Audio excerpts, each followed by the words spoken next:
Says it has.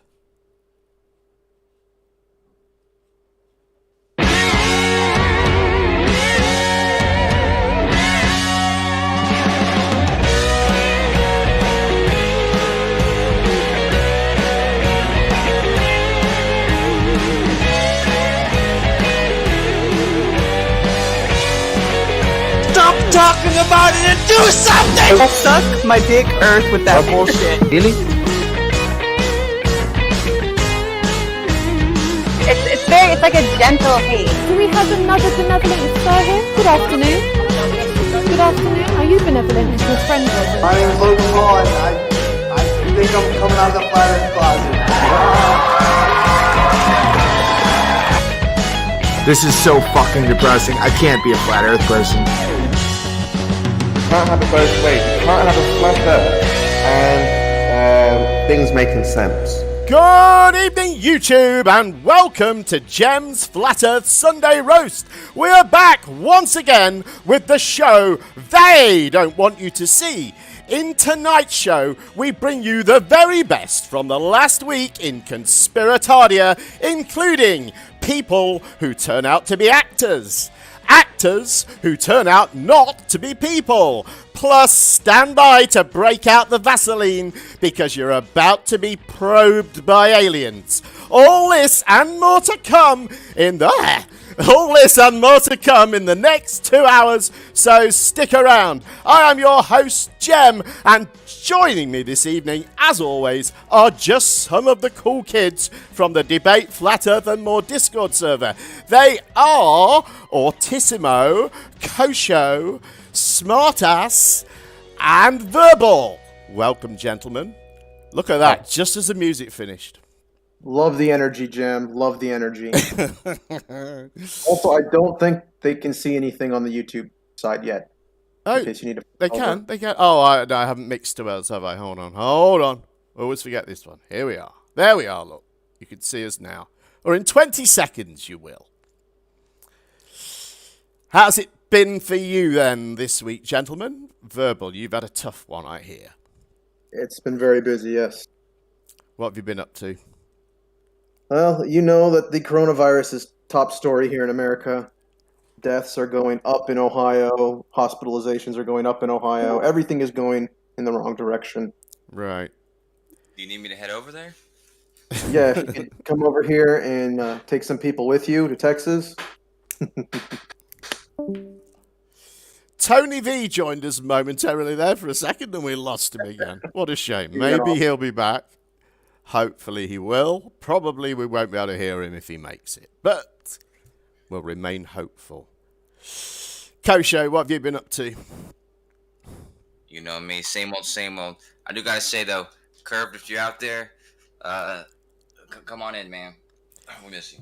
Yeah, we lost Curve left the server, didn't he? So we hope he'll be back.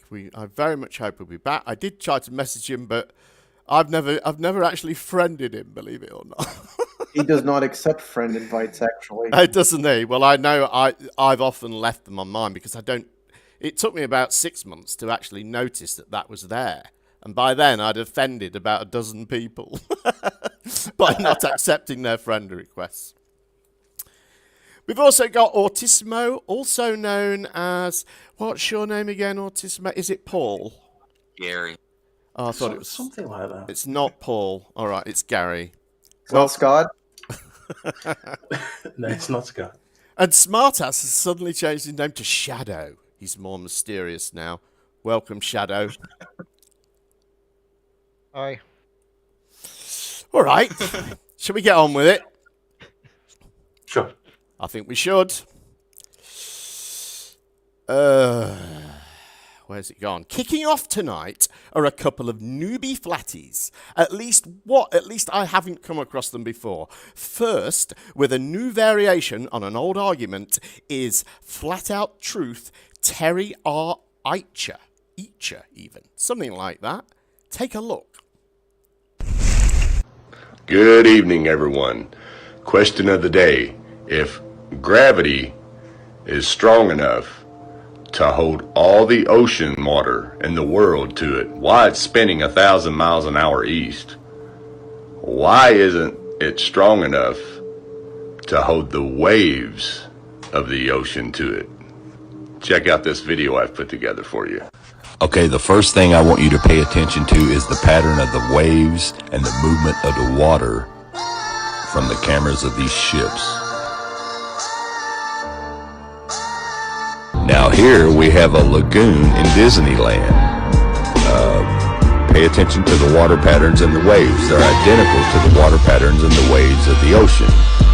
But yet the water is flat on top and it has edges around it. And here we have a wave pool for children. Now notice the water patterns and the waves are identical to the ocean, yet the water is flat on top and it is contained with edges.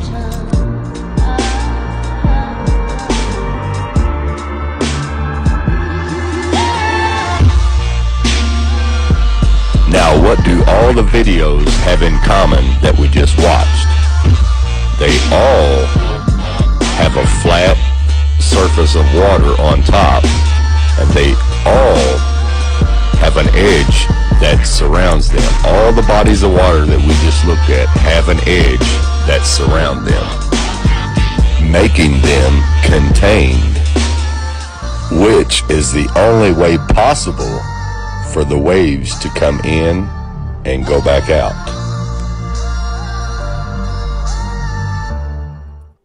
Now, if we were to believe what science tells us, which is the sun and the moon, especially the moon, causes the waves in the ocean. Well, if that were the case, then it should cause waves in the lake, waves in a pond, waves in a mud puddle, waves in your bathtub, and even waves in your toilet. Now, as you can see, waves can only be formed in water that is contained. And when I say contained, yes, the ocean is contained by the ice wall. The waves have to have something to go back and hit in order to come back to the shore. Now, here's the nail in the coffin. Okay, if gravity were strong enough to hold every body of water, ocean water, to it, well, then it'd be impossible for hurricanes and typhoons, which are not as heavy as the ocean water, it would be impossible for those storms to even form, because gravity would not allow the water to be pulled up. If gravity doesn't allow the oceans to be slung out in outer space, then it wouldn't allow typhoons and hurricanes to just pull the water up anytime it wanted to and move it anywhere it wanted to. The gravity should just automatically pull it back down, but it doesn't, because it doesn't exist. Just like oceans sticking to a spinning ball don't exist. Anyways, have a good night, guys. Thanks for watching, and God bless.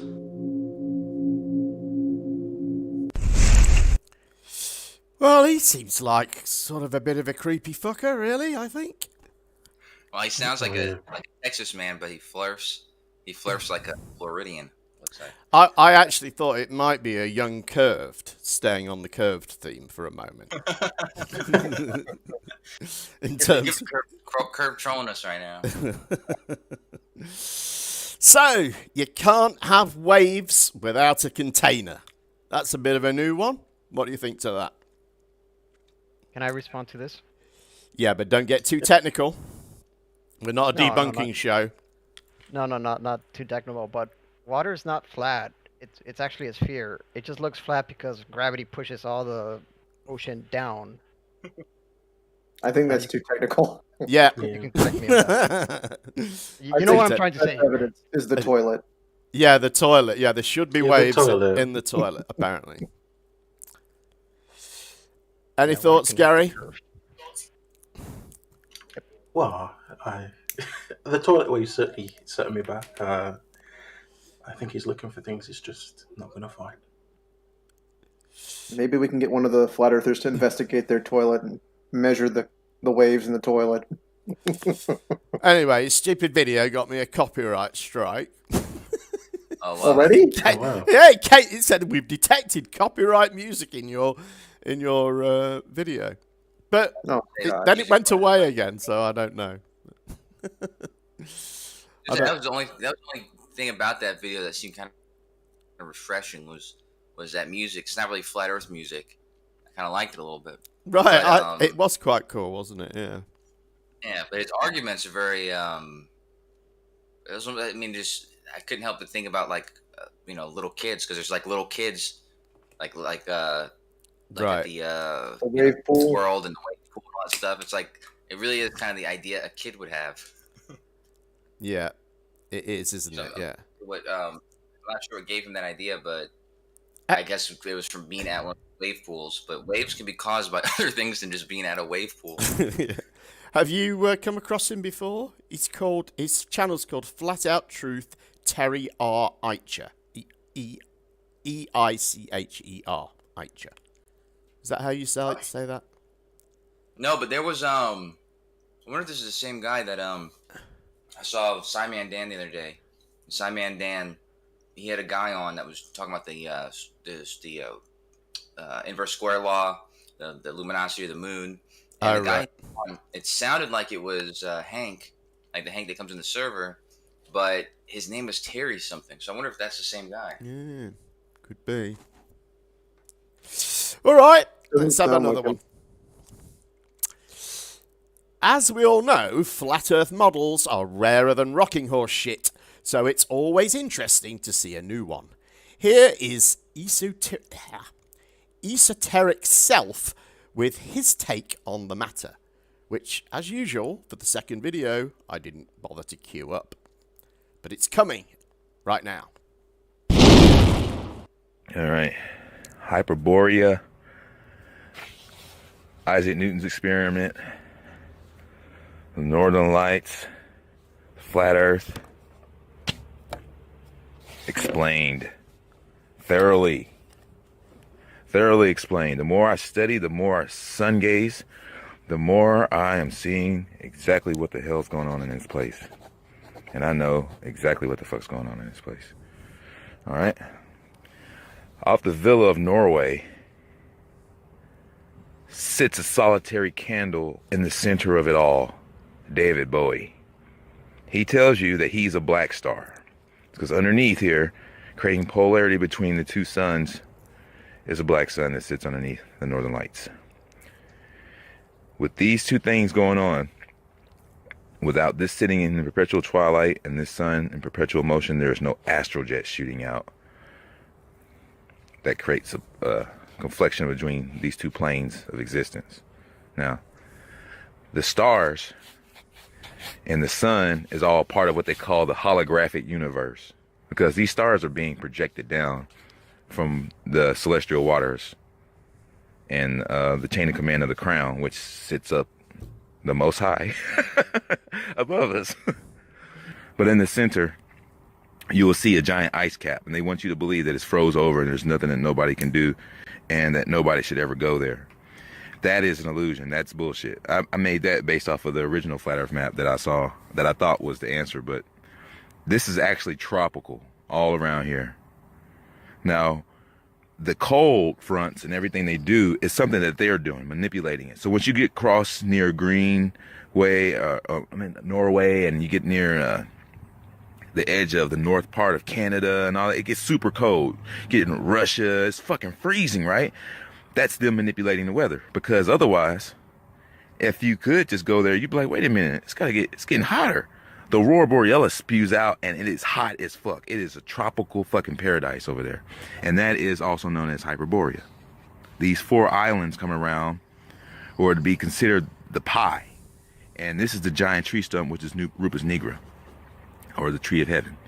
This tree here is where you're safe. This is the safe zone. This is where everyone's trying to go in the wake of this New World Order stuff, because they know that they're safe in hide and go seek at the tree. And it's been synonymous.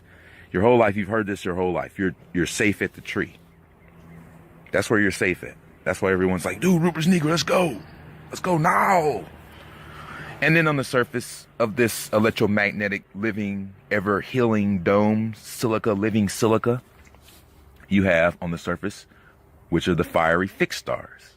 And if you check out Fixed Stars for Sale on YouTube, Fixed Stars for Sale, go check it out.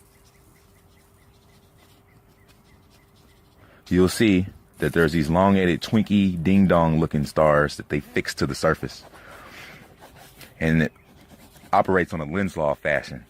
It burns and it shoots off, creating what is a shooting star. Anytime they want to do a meteor shower, they just go knock them off. They send drones up there and they knock them off. And these things fall and look like Twinkies and ding-dongs. Go take a look at a graphic picture of a meteor shower and you will see nothing but that. Fixed stars being knocked off. What a bunch of fucking bullshit. Total ripoff. Thought I was in outer space. Assholes. And the horizon is reflecting the ice ring. When you see the white horizon, that is a significant, that is the acknowledgement of the end of something. That is the end. The sky is the limit because you're under a dome. And this would be the end here. The white horizon. Let's take a good look at what that's at the horizon. A giant ice ring. So if you were sitting under glass, you would look up and the blue would create a white highlight. That would be reflecting off of glass, bro. You're under a fucking dome and there's nothing you can do about it. And it doesn't matter if anybody is pissed about this.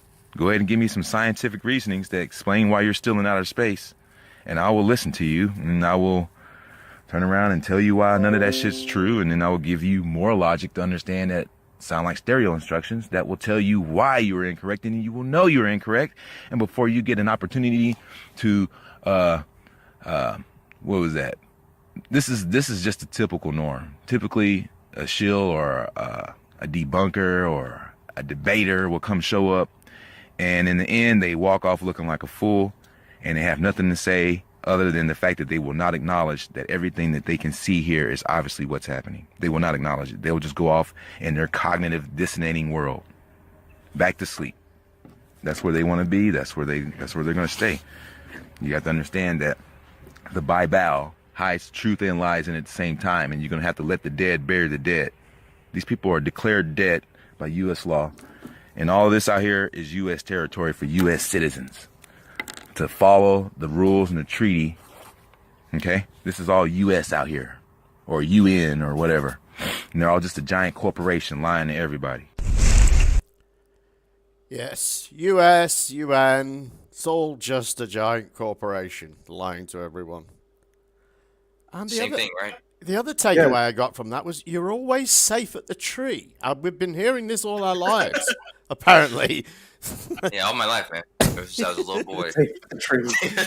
I gotta ask you a question because I don't mean to offend him or anything, but that sounded a lot like Sean G. It didn't sound anything like Sean G. No, I didn't think it sounded like Sean. Okay, for the rest of the show, nobody sounds like anybody, okay? We can't have any more people sounding like anyone. It's going to get us into trouble.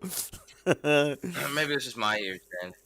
But yeah, the whole safe with the tree thing, I've never heard that in my life. But that Earth thing that he made, I don't know what that was, but it looked to me like an ashtray, and I had the best idea. It's like, why is nobody selling those as ashtrays? I thought exactly the same, Kosho. I was thinking, God, there's got to be some money in that. Yeah, exactly. These guys are all stoners. They've got to be smoking all the time. Yeah. The big question is, what is he talking about? yeah, well, that's a good question. Who knows? I guess that was the whole North. That was the whole North Pole thing, wasn't it? With the, you know, there's that old map where it's sort of surrounded by 4 islands. So I think it was based on that, wasn't it? Was that the North Pole or the South Pole? That's what I was trying to figure out. Oh yeah, actually, yeah, you're right, because he did make it sound South Pole, didn't he, at times? Well, there was a place by it that looked like Australia. I was like, is that Australia? But then I realized all the things he drew looked like Australia. So I was It like, has to be the South Pole. Santa's workshop is at the North Pole, Kosho. Come on. Oh, yeah, that's true. Yeah, we wouldn't want to disturb that, of course, at this time of year. Anyway, but I do think that these 2 clips do show that, you know, when everyone says flat Earth is dying, there are still new flat earthers. I don't know if they're flat earthers or if they're just deluded psychotic people. How do you tell the difference? Yeah, well, how did you ever tell the difference? Touche. Well, these guys, I mean, they look like artists to me. These guys look like they got true artistic, might. Yeah, So, his picture was quite good, actually, wasn't it? Yeah, I thought so. The detail in the sun, I was like, wow, it's actually pretty good. Yeah, and I must have stared at the sun for a long time. A lot of imagination there too, which the flat Earth models are currently missing. Like, you don't see any myth. You know how like the old maps had like mythical creatures and making up part of the details. You don't see that in the flat Earth models. And it'd be cool to see this guy make some flat Earth models. Right. As Tony points out in the chat, at least he has a model. That's one up on Nathan Thompson. And that is true, isn't it? So, yeah, well, I guess, as like all flat earthers, I guess he will eventually see the error of his ways in having a model, and he will drop it like a hot rock, because that's what they all tend to do, I've found. Well, he was denying, that's why he had the, like I said, that flat Earth ashtray that he made, and he was denying the AE map as he was showing. He's like, yeah, I made this back in the day when I still thought this was what it looked like, but yeah. If nobody else is doing it, that could cost like $2 a piece, and you could make at least $20 selling those things. So right, yeah, I bet you could. I wonder if anybody. I bet you if you I bet you if you go on Etsy, someone will be doing it. I mean, when I looked, there was a flat Earth butt plug. Whoa. It's hard to imagine that someone with, entrepreneurial spirit reached butt plug before they reached ashtray. Yeah. Definitely can get a table at the Flat Earth conference selling some of those. Ashtray, not butt plug. Why not combine the product 2 in 1? Todd Allen has sent a super chat and says, Gary has it in the studio. I don't know what that means. Neither do I. It was obviously a reference to something I said, and the moment passed. I'm sorry, Todd. Tell us on the next one. Or just say it, and I'll explain it for free. But thank you very much for the super chat. Any thoughts on that one, Gary? Well, he said he was open to scientific arguments, so I think there's maybe still a chance with this guy. Well, yeah, you never know. They all say that, man. they all say that because they want the dialogue, But he, at least, like I said, he seems like a fun guy. So I'd hope to see this guy some more because he like I said, he's got an imagination a little bit with the whole tree thing and well, yeah, with the drone and the meteor showers. Every time we want a meteor shower, we just send the drone up there to send the ding dong shaped. What? Ding dong is in like explicit, or do you mean ding dong is in like the? What is a ding dong? Hey, what is ding dong? Like a ding dong? It's a pastry. Like a chocolate pastry with chocolate frosting. And I don't actually know what a Twinkie is. However, I do know it's some sort of confectionery type item, a cake type thing, I think, isn't it? Oh my goodness! You don't know what it occurs many, many times in American movies and television, but it does not exist in the United Kingdom. I believe it has an extremely long shelf life as well. It's the other thing I know about Twinkies. The Twinkies will outlive all of us. We're long gone. Exactly. Our kids will be eating Twinkies after the apocalypse, yeah. JD sent a super chat. Thank you very much for the super chat, JD. Well, or is it a sticker? But there's no message anyway. So, oh gosh, there's another one from Todd Allen. If only Jem looked at my next comment. Gary, how's it in the studio was the super chat. Oh, how's it in the studio? I'm sorry. Oh, it's good. I thought that's the answer Todd was looking for. God, that was an expensive answer, that one. Thank you very much for the super chat, Todd. All right, let's do something a bit more meaty now. We've got these fluff and filler out the way. And now, especially for my old mate Shroomy, a bit of flying sorcery. You've probably heard about the Utah monolith. If you haven't, here is a quick reminder, followed by some reaction from UFO watcher Generation Z, including real-life aliens caught on video at the Kremlin. Enjoy this compendium of clips. Last week, public safety and wildlife officials flying overhead in a helicopter spotted a mysterious metal structure in a remote part of the desert. How did it get there, they wondered. Okay, the intrepid explorers go down to investigate the alien life form. Who does this kind of stuff? The crew was flying to count bighorn sheep, but instead found the 10-foot-tall gleaming monolith and got out to explore. It was massive and driven down into the red rock. Officials still are unsure of its origins, and even though it would be much more fun, the pilot says the three-sided beam was unlikely to be extraterrestrial. Now, as for that disappearance, the story gets stranger. Last night, the structure was found to have been removed and replaced with a pile of rocks, and officials say they did not remove it. So it definitely was aliens. One of the things that makes part of what we do so pretty awesome is the fact that there's constant sporadic instances that occur that we can never really expect. And what I mean by that is this. So, as per usual, I have a handful of episodes ready to go, right? But then the Utah monolith thing comes up. And then leaked footage of alleged Nephilims or giants or whatever you want to call it gets leaked from Russia as well. So then what happens? I'm here doing this. Now, as of the day I'm recording this, which is probably going to be the same day that I'll be releasing this episode, this monolith, okay, has been removed. We don't know by who. We don't know when. All we know is that in the last 24 hours or so, it's been completely removed. Now, first, let's understand something. There's no such thing as coincidences generally. I mean, there are, don't get me wrong. But usually speaking, when it smells like a conspiracy and it looks like a conspiracy and the timing of things is a little bit peculiar, it's probably because those timelines add up and they connect with one another. So, November 20th, okay, and I'm going to refer specifically to newsintact.com. A video leaks of what appears to be give or take 10 feet high humanoids.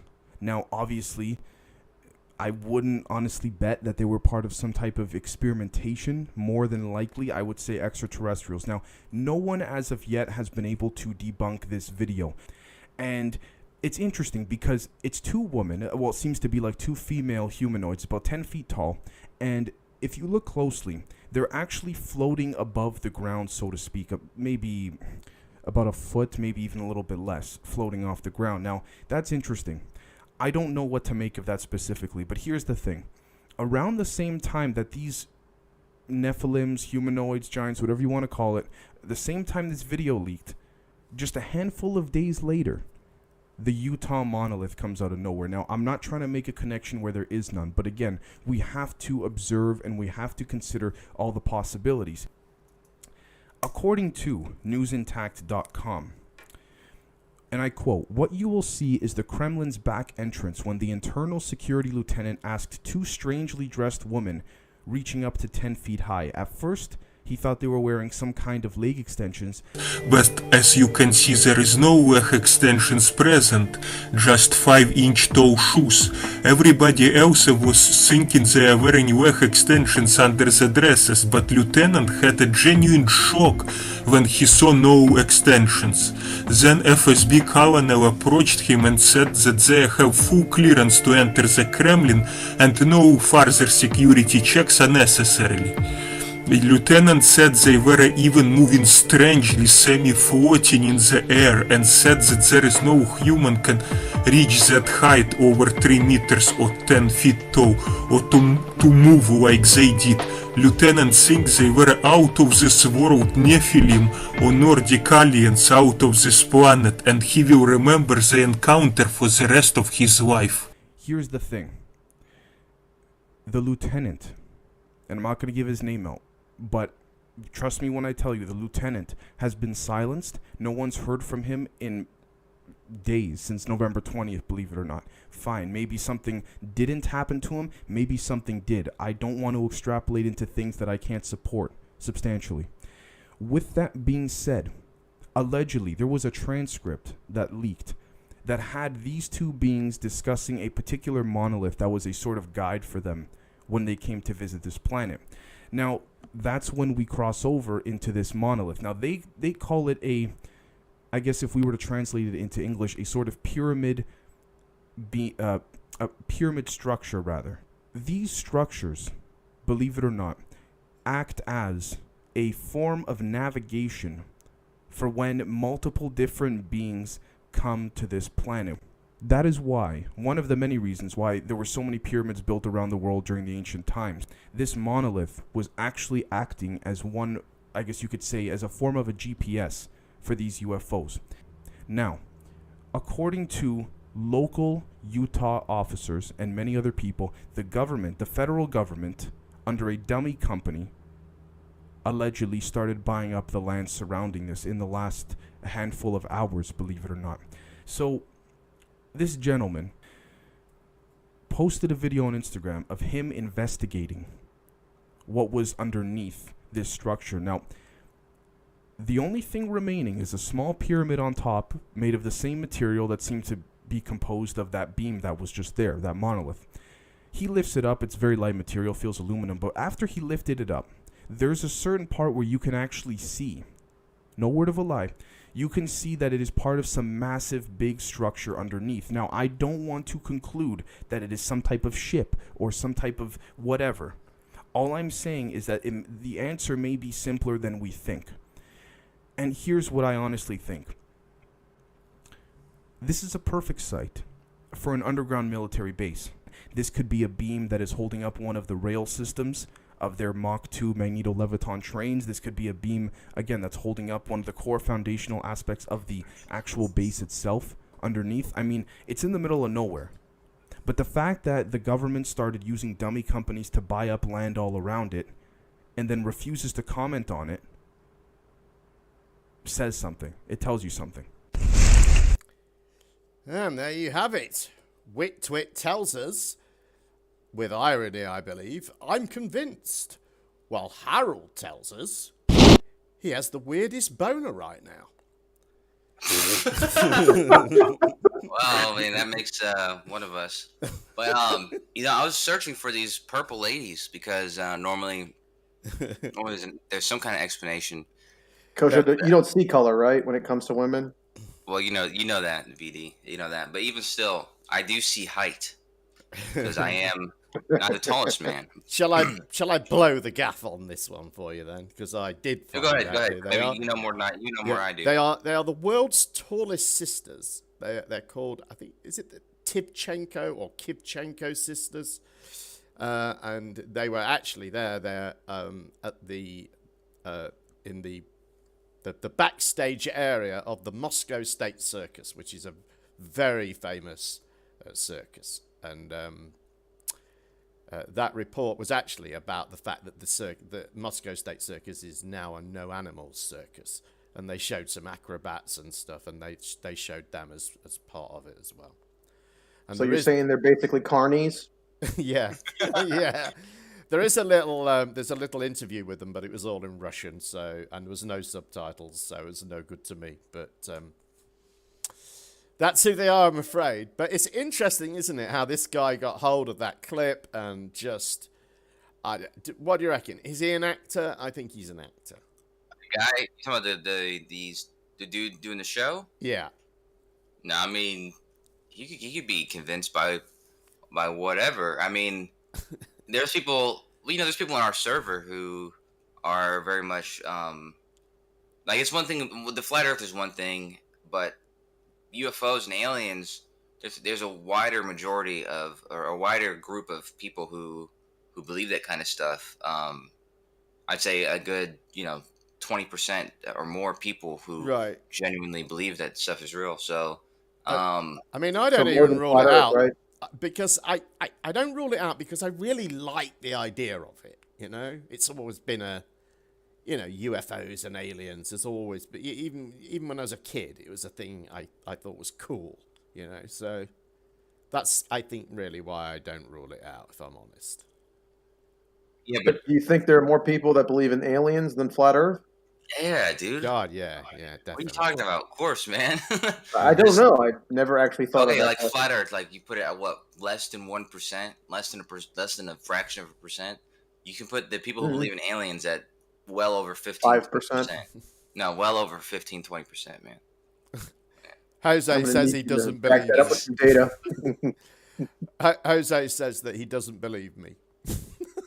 So doesn't want me to ruin it for him. Well, see, there you go. But I mean, there's so many people. I mean, there's people in my family. There's people in the server. Jake was telling us earlier that he's got a friend in the military who's a high up there officer, and him and his friend had seen some strange UFO stuff when they were way younger, and they still talk about it. He says, like, it's I mean, there's mysteries out there, and some people like to attribute those mysteries to you know, aliens have already been here. Yeah. Have you ever had a close encounter? Many. Several. No, but honestly, I mean, I've seen, back in the day, this is probably like 10 years ago, here in Texas, we would always party at my friend's house. In his backyard, there was always this section of the sky that if you looked there for at least 3 to 5 minutes at a time, you were undoubtedly going to see these green, swirling, fast-moving objects in the sky. And we never could explain that. And that was like the whole summer you could do this. And so there's all sorts of events like that, and things that people see that they can't attribute to anything. And, you know, the same with this monolith. This monolith, people, although I think this one kind of has an easier explanation, but there's things like that occur, and people, you know, don't know what it is, and so it's the question's out there. Yeah, I mean, the disappearance, I think, is explained, because I think there is a video on YouTube of the people that removed it. Oh, go ahead, tell us about it. Yeah, no, there's a group of people that. Oh, you guys should search for it. Yeah, there's a group of people that removed it. So. Right. But there was 3 of them though. So there was that. I was reading about this the other day. The ones in the U.S. they had been, there's videotape of people removing them and this and that, but there was one in Romania where they didn't remove it. Right.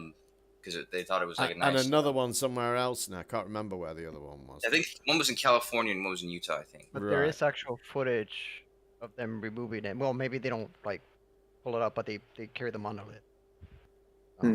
I bet there's steel or aluminium fabrication companies all over the world. Why have we got this? Keep getting these weird phone calls about monoliths. You guys should search for it. Maybe that's what the monolith was there for. It's a auto dialer robot calling all of us from a location that it cannot be found. I'm not on Westworld, but one of the theories I heard referred to Westworld as like they said that these are possible locations where they recently shot, and these could be like these could be props that were left over somehow. Right. I don't know if that makes sense in the show, but it makes sense that they would be props in some kind of show like that. So. I mean, the real conspiracy here is what went down in Utah to make the aliens side with the Russians. Yeah. I wonder. Yeah, I wonder who put it there and why. Was it an art thing, or were they going to try and bullshit people? I wonder. Prop circles, those are sometimes like big, big group sort of art installations that are done overnight in places where that have high security, sometimes next to like a big base or something like that. Well, the big question is, like, are those the people that put the monoliths in the Utah?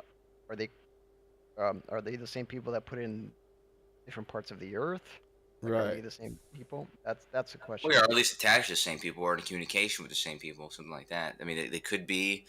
But that's also this kind of there's like a beauty to the mystery sort of thing, where it's like, I think that's what attracts people to these kind of stuff, is because nobody really knows the answer, and you cannot your imagination to go all over the place with it. And people like that. As this guy did. But I did think he seemed to have this technique of saying, sort of, now, I don't want to speculate about this, but here's my speculation. That's what Ancient Aliens Ancient Aliens had the same format every episode. They would show some things that were like a kind of interesting, and then they would explain the mysterious part about it, and then the last 10-15 minutes was always that butt part. Like, but it could be this and this and this and whatever else. Yeah. Or they just pose the question, could pyramids be the result of alien visitation? Right. All right, we'll have another one, shall we? We're giving Q a miss this week, but staying with the alien theme, our regular Q-tard McAllister TV has spotted a vril lizard disguised as Anthony Hopkins.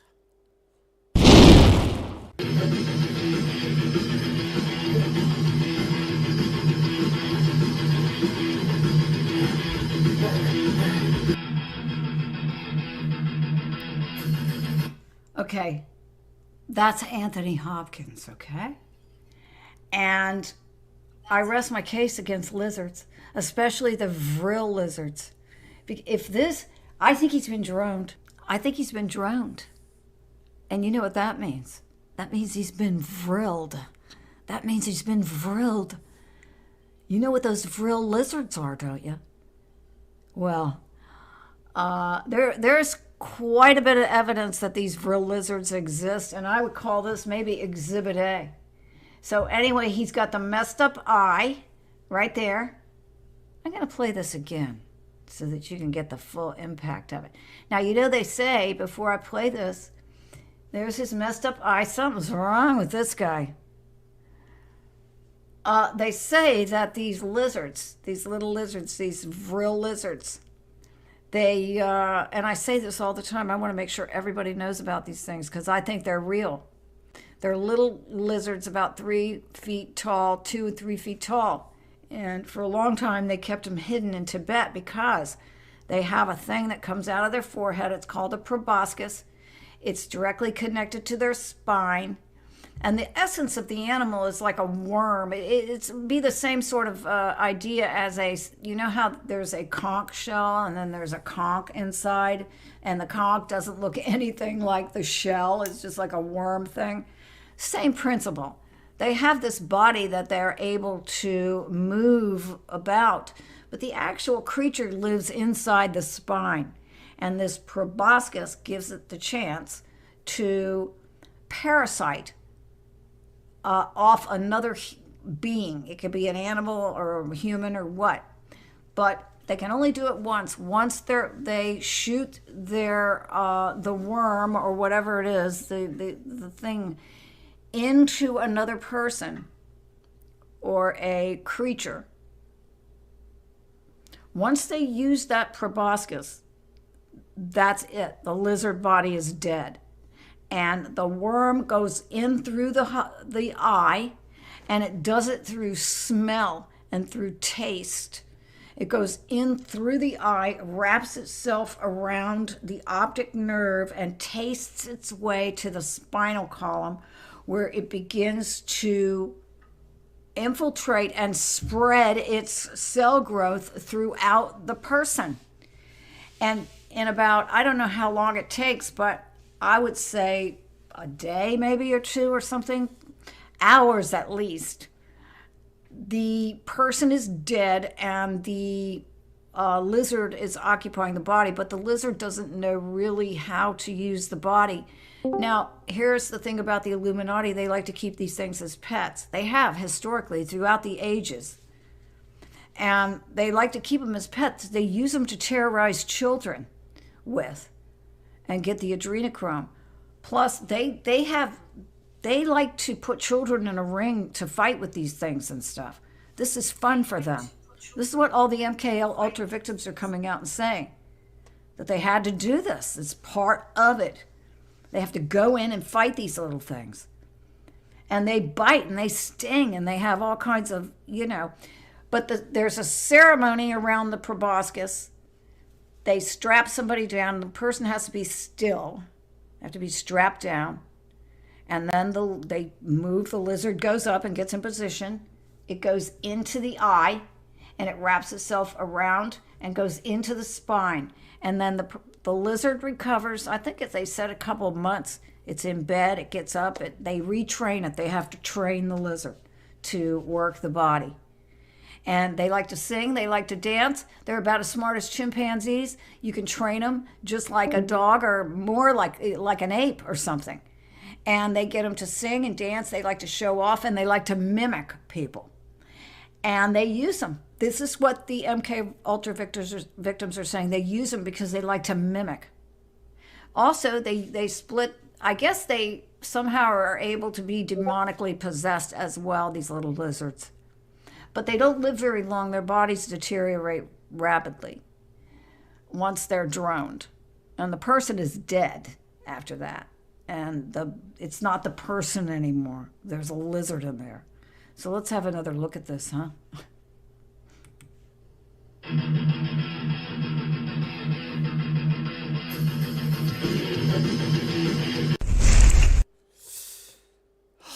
There is just astounding bullshitters on the internet these days.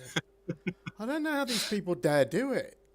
How do they sit there and say this stuff in all seriousness? You know?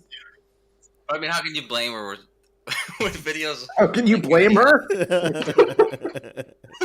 I'm just saying though. I mean, that's a funny video. Phrasing, Kosho. What's he doing? I don't know. I guess he just opened a TikTok account. Maybe. I don't know. Who knows? I haven't got a TikTok account, but I understand the main thing with TikTok seems to be that you dance on it on your phone. That's what I'm picking up from outside of it. In the same boat as you. You're very welcome, Jake. I'll just say hello to Jake because he popped in and popped out. Welcome, Jake. You're welcome to join us. Hello, Jake. I just caught about half of that. I just saw that the lizard goes in your eye or something like that. The worm goes in the eye, and then the lizard takes over once they're dead. Oh, I see. You shout out earlier, Jake.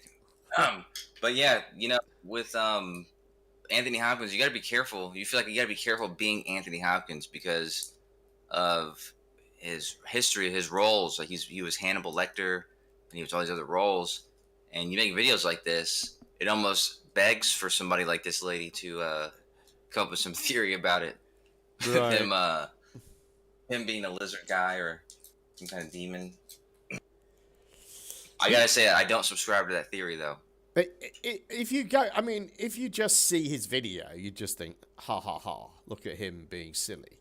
But when she puts her take on it, you think, well, actually, he does look quite lizard-like and creepy, you know. That's just what it looks like when you get old, Jam. I hate to say it. Well, I definitely look lizard-like and creepy, and there's memes to prove it all over the community. So, well, it reminds me back in the Bush days where they had the reptilian Bush because Bush had a habit of always licking his lips, and so they had like this whole montage of him just constantly licking his lips, and between the compression artifacting making his pupils look like slits and him licking his lips, it really did look like he was a lizard. Catch on. Who was this lady? She sounds familiar. It's that McAllister TV. She's done a few QAnon bits that I've used, you know, like really, really extreme QAnon, you know. Feel bad for the guys right about now. I know. I have to go to BitChute to get her stuff. she's been thrown off YouTube long ago, you know. Is this tied to the monolith? No, not at all. Not in any way. It seems so. Only in the sense lizard. that the lizards, I assume, are kind of alien in some way. Although I don't know if they're sort of extraterrestrial more than another dimension, aren't they? Or I don't know. Well, they're tied to Hollow Earth. I know that. So I don't know if they came from space and live in the Earth, but the lizard people are hollow Earth tenants. They live in the hollow Earth. But yeah, with this Anthony Hopkins thing, I don't know. This might catch on. It may not catch on. I'm not sure if the QAnon people maybe are bored right now. Maybe yeah, I think they are a little. They're a little sort of out of steam, I think. Twitwit says, Merry Christmas, and remember, you're always safe at the tree. See, it's already been here their whole life. That's great. She's given it a Christmas theme. That's wonderful. Because I assume the tree that you're safe at is a Christmas tree in this instance. Why did it all go quiet when I said that? Or there's the tree of life. I don't know if that isn't that a Norse. Yeah, it's Norse. That's right. It's a Norse idea. But I've heard that when I first got into the flat Earth communities, I was the flat earthers that I would talk to. They were big on that, like the whole tree of life. And Indrasil, I believe it's called. And I know that because I included it in one of my videos, in one of my History of Flat Earth videos that I haven't actually put out yet, and I will. And I had to keep practicing how to say it because it's a very strange word. Nordic words. And I think I've probably said it wrong, but it's along those lines. All right, shall we have another one? Because there's still quite a bit to get through. The big news over the last couple of weeks in Flat Earth has been reckless Ben's pranking of Nathan Thompson. This is going to be very self-indulgent, I have to say. Episode 3 of this series was released this week, and it featured none other than yours truly. Here is a clip of me that I'm very proud of. Dude. Nathan's infiltrating the Globe Earthers chat. Nathan's gonna tell all of them, dude. Oh my god.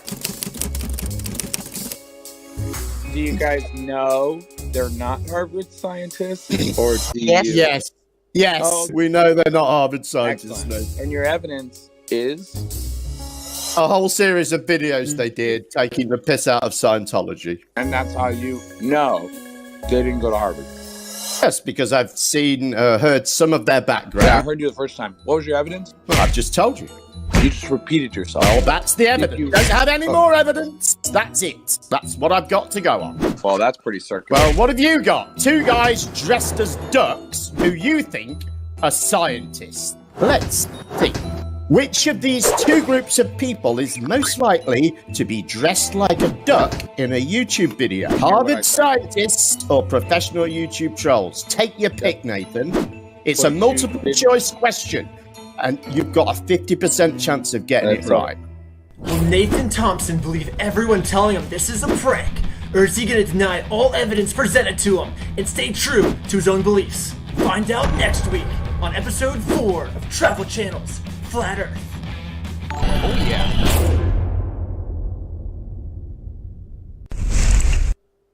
That was me. Wait, so did they tell him that they were on the Travel Channel?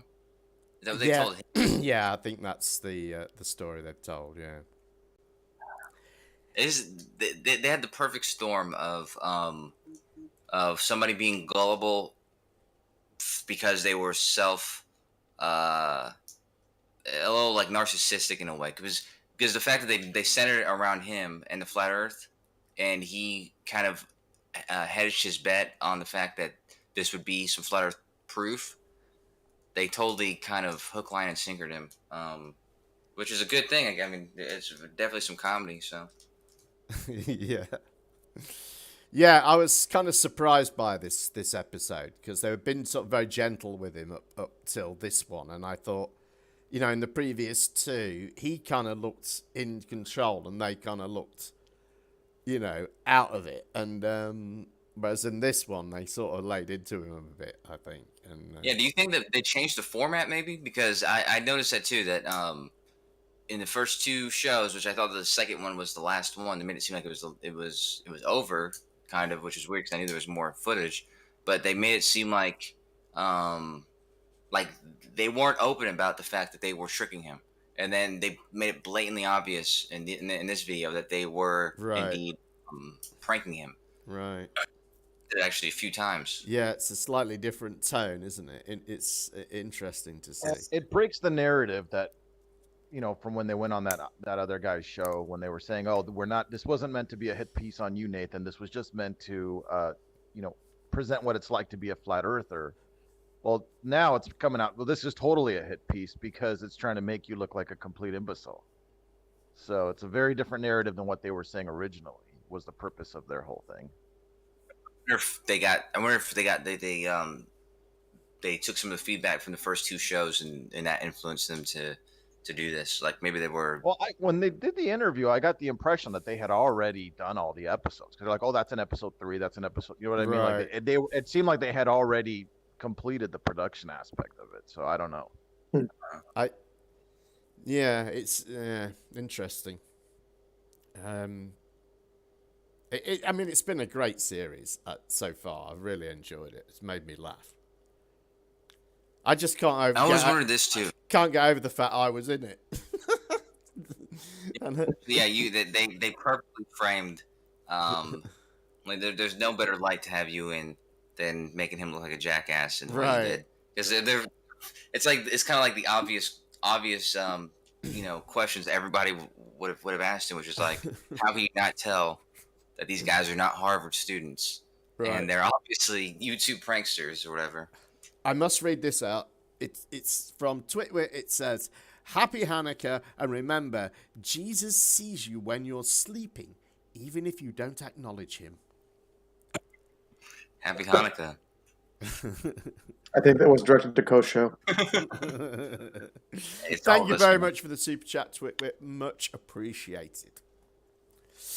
Anyway, please continue. Crazy nights for us all. So there's got to be more to say about this little thing, hasn't there? I don't know. What else happened in this episode? Well, the only thing I was going to ask is, I don't know if you noticed, but they keep on framing Nathan as if he's the leader of the Flat Earth Society. Right. And that's like the one thing Flat Earthers hate more than anything is the Flat Earth Society. And so I wonder if they're doing that on purpose or if they're doing that because they're just not. Nathan does go on, though, and say, I'm the leader of, whatever that claim is that he always makes all the time. I'm the leader of a group with so many thousand, whatever. Right. Yeah. He does go around saying that. Yeah, but he doesn't say the Flat Earth Society. He says they're the biggest Flat Earth Facebook group, which was true. And it's kind of funny because he says in that clip, he says I was the leader of, or he says I was the leader of the biggest Flat Earth group on Facebook, because he's not anymore because they closed that one down. But yeah, I just wonder if they know that about the Flat Earth Society, because it's funny because they call us the Globe Earth Society. I guess that's what the Yeah, I thought that's funny that we were the official Globe Earth Society. Yeah, it's odd, isn't it, how that phrase is part of popular culture and you do hear it a lot, don't you? I mean, I can remember hearing it as a child, the Flat Earth Society. When you hear Flat Earth, a lot of people just stick society on the end, Sorry, go ahead, Smartass. Were you going to say something? Oh, I was going to mention in that episode, I thought the funny part was when they were arguing about gravity, and then they're like, it's not like gravity is magic, and then they go to the flyer, and it says in there, gravity is magic. And I thought it would be fun if we could get our hands on that flyer on the show and dissect it, like section by section. Right, because it does look pretty funny and amusing. I'm sure it has some of, Eric Dubé's proofs on there. Right. But the gravity is magic was pretty funny. Yeah, I mean, there is one. I mean, I was going to do a video on this, actually, taking one of the flyers apart of the, the UK lot, the Globe Light Tour, because their flyer, it was on the website. So, but then I thought, I just can't be bothered. Renee is famous for his flyers, and I would have thought he would have been on, because I know he's supposed to be at the wedding or something like that, so he's probably going to be on their next show. The Earth is Seriously Flat, or whatever. Right. Yeah, because he goes out and he gives out flyers at Disney World to like kids and I know. and after school, like I guess his friend has an ice cream truck, so he goes by the ice cream truck and gives kids these flat Earth flyers. He's terrible, isn't he? Yeah. Well, these look like pretty nice color print flyers. I'm sure they're not cheap, and it looks like he's got a ton of them, right? So I wonder where the funding comes in to get those mass produced. He sells them as well. He sells them to other flat earthers. That's his main. That's his main source of. At least that's what he he sells always flat Earth advertising. material. Yeah, I didn't know that. Well, that's his main thing. He's a flat he Earth says, go to my education website. resource. Yeah. Annabelle P says, "Hi Jem, have a lovely Christmas. Have a cocktail on me." Thank you very much for the super chat, Annabelle. Gosh, I should do a show on Christmas Day, shouldn't I? Could be profitable. I have a Christmas, a flat Earth Christmas.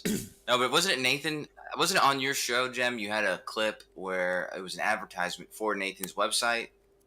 It might have been on your show, might not have been on your show, but it was an advertisement that it was a dude like ordering a bunch of stickers and flyers. Yeah, we did. Yeah, it was a guy who had ordered everything. He'd got like one of everything. Yeah, a lot of stuff. He got tons of stuff, hadn't he? Business cards and the card holders and a banner and flyers and postcards, I think there were, just everything. Renee had a pretty impressive poster rig that he would set up in front of, Right. Disneyland and all that. Right, well, talking of Renee, he's in the next clip, I believe. Oh, wow. No way. Yeah, a little bit of cameo appearance. Continuing with Reckless Ben and the big prank, here is a clip from Nathan's channel and him and his new flatty friends out flat smacking. This edit brought to you courtesy of Everett Anderson, whose channel I nicked it off. Link is in the description. Enjoy.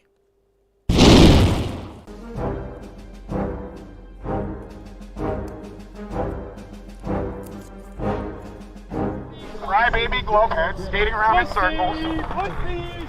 Crybaby globeheads skating around in circles.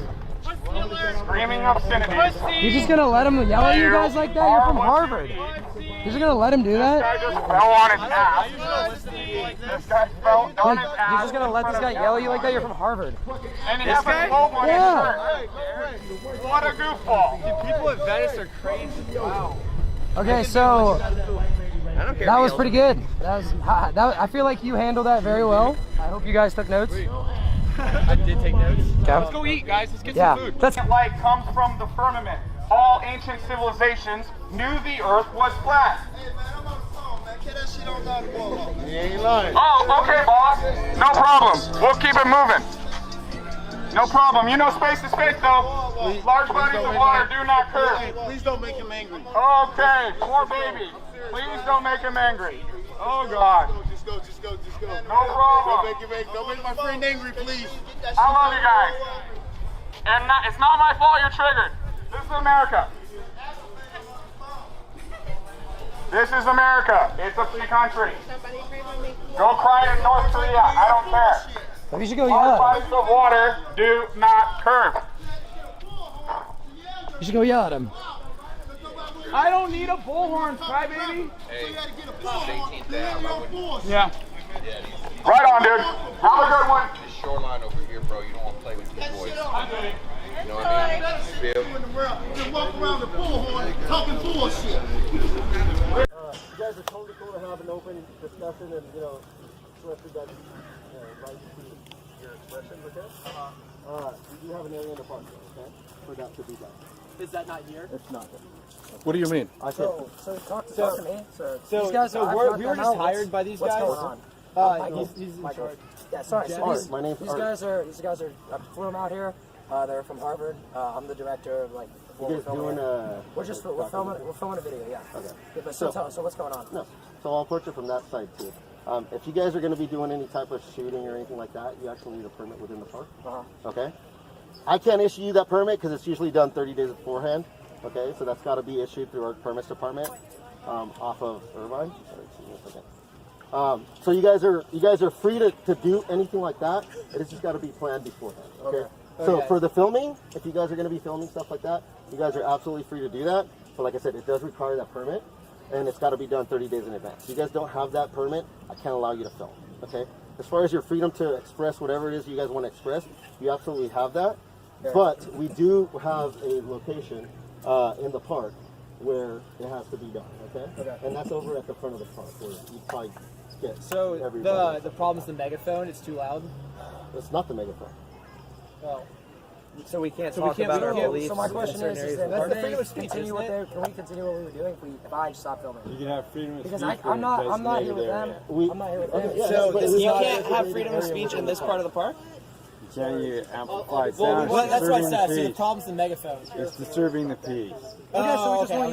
Ben, just put the. I just want to make sure we're on the same page. Oh, it's just a megaphone. The other thing is we want to work with you guys. No, we appreciate that, dude. I didn't come over here to give you guys a hard time. Obviously, we're here to discuss. You want to laugh, you can laugh. I just have to do my job. No, we understand. Is that understandable to everybody? For sure. Right? My question is if freedom of speech has to be done in a certain area, is that freedom of speech? I'm just doing my job. That's what the Nazis said. That's what the Nazis said, right? I'm just doing my job. You know that, right? That's what the Nazis said. I'm just doing my job. I was told to kill the Jews. That's right. I mean, that's not a good argument, my brother, for restricting people's constitution. I think you're hiding behind that. Just a second. My name's Art Castillo. Can I have a? I don't have a card on me. You don't have a. Thank you for showing your good smile. You have a beautiful one too. So that's the issue. Like I said, I didn't come over here to start any trouble. Okay, so no megaphone. You want to keep the megaphone down? No problem. No megaphone. We'll do that. Videography, as far as videography, you guys don't have any professional stuff, do you? No. Anything cross, anything like that? So Nothing. where is the rule in the map that is perpetually saying that this area is not allowed for It's disturbing speech? The peace. It's disturbing the peace. We're being too loud with the megaphone. Wait, don't you need a decibel reader? Don't you need a decibel reader to say someone's disturbing the peace and they have to be doing it for 5 minutes? True. Where's your decibel reader and is it calibrated? Here's the issue. I'm not talking about decibel. It's amplified sound. You're amplifying sound. You need a permit for that. So we can't talk loud? You can talk. Well, that's amplifying sound. Okay, but you're not I can talk amplifying louder than the mechanically, loudspeaker.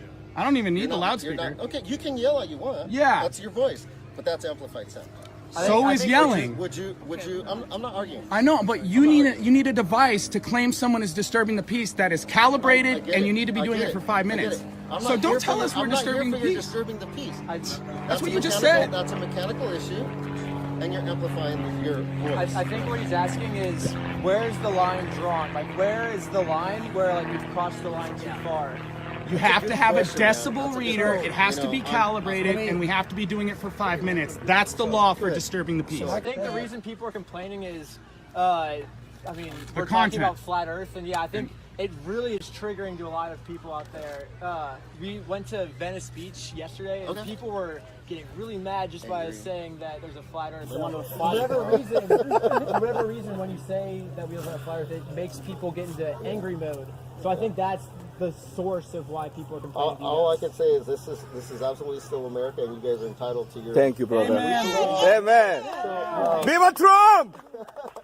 So all I would ask is my last words to you would be just be courteous of those that are around you. All right, you got it. As they are trying to be as courteous as possible to you, even though they have we have nothing against them. No problem, brother. We have nothing against them, and everyone that disagrees with us, we love them. So.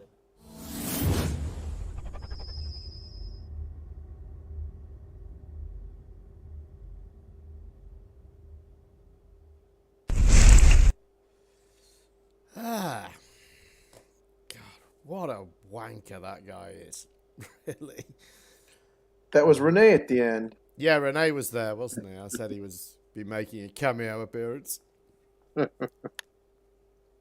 the cops in California, I don't know why, but they seem just like this, the surfer dudes from Point Break. Right. They seem just, he's like, yeah, what's up, dudes? It's totally cool if you're here. Just you gotta have a permit. Is he an actual cop or is he the park police?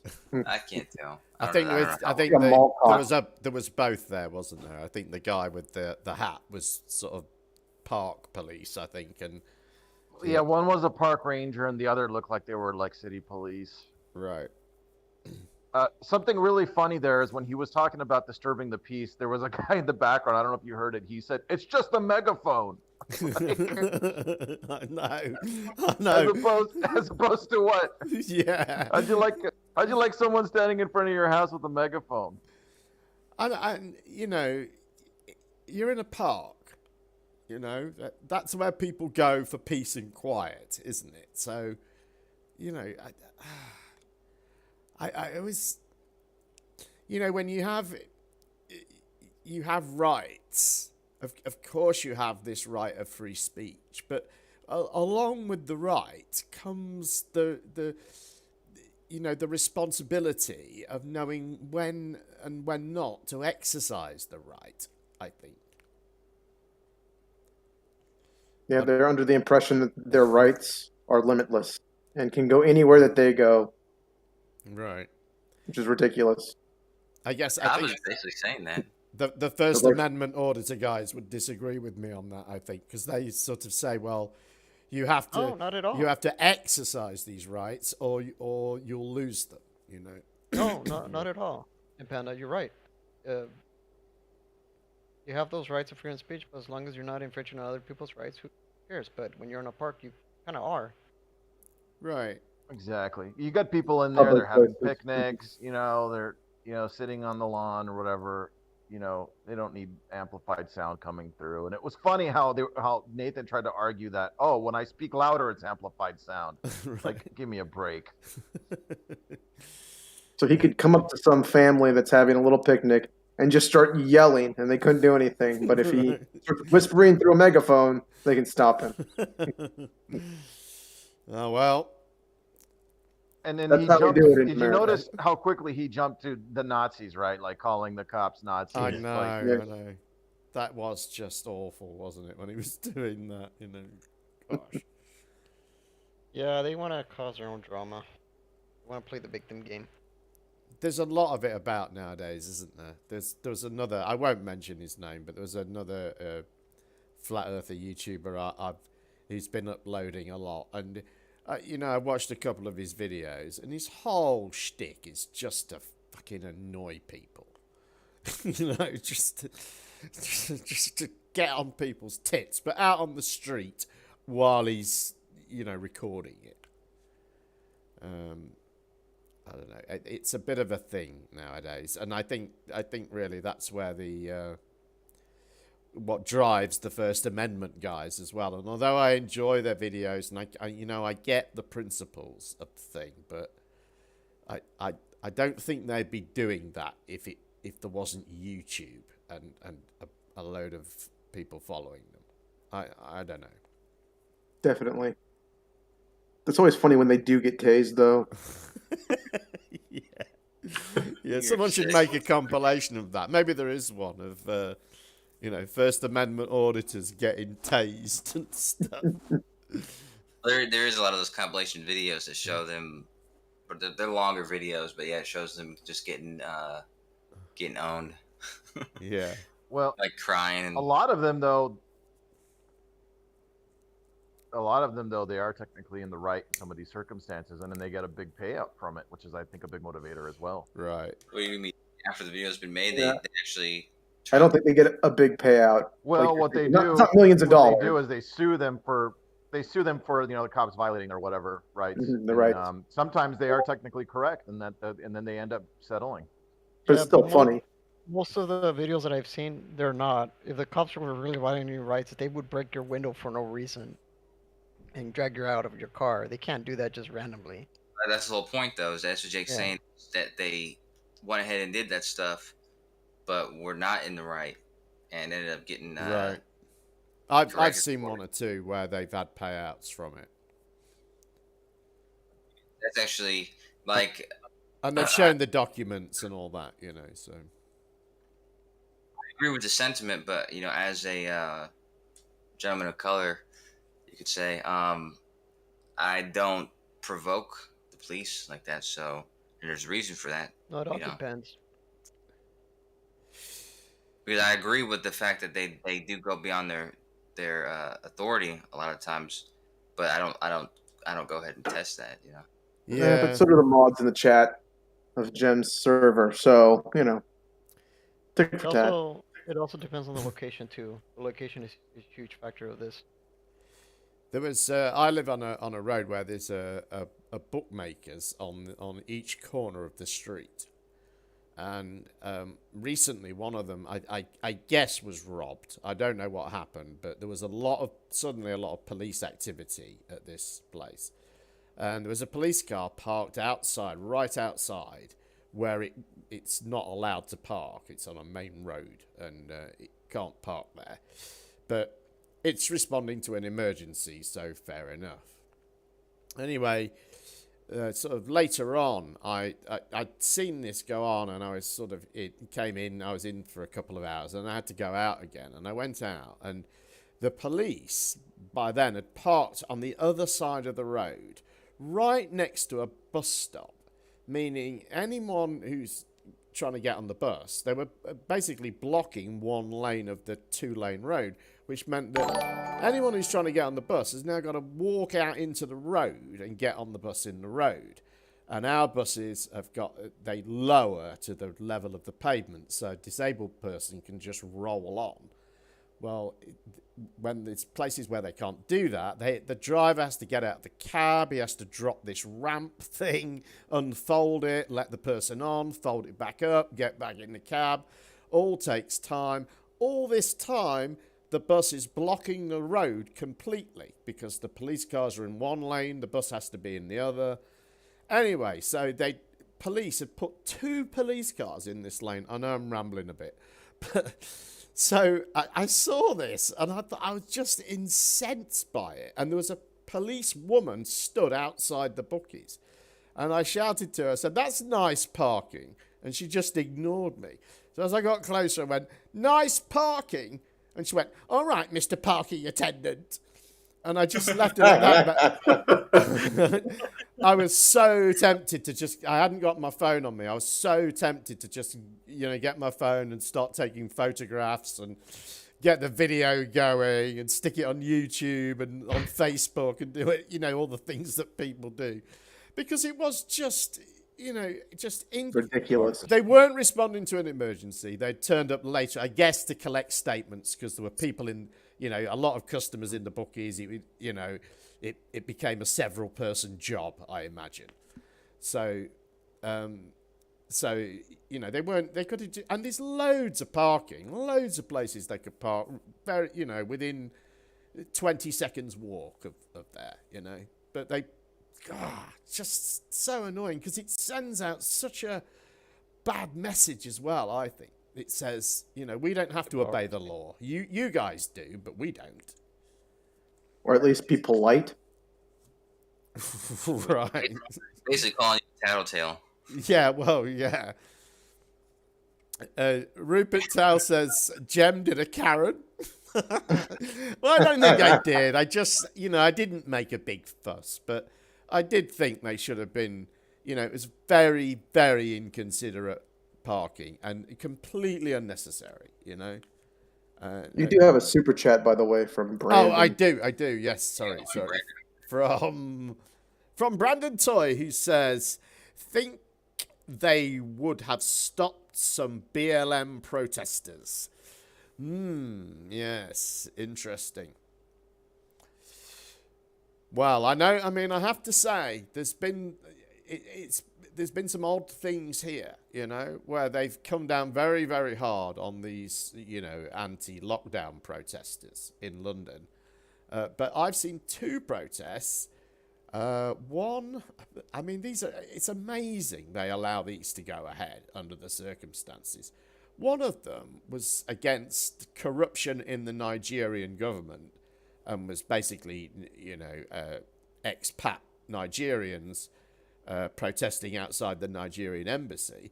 And the one last week was expat Indians campaigning outside the Indian embassy about some change in farming laws there, or something to do with how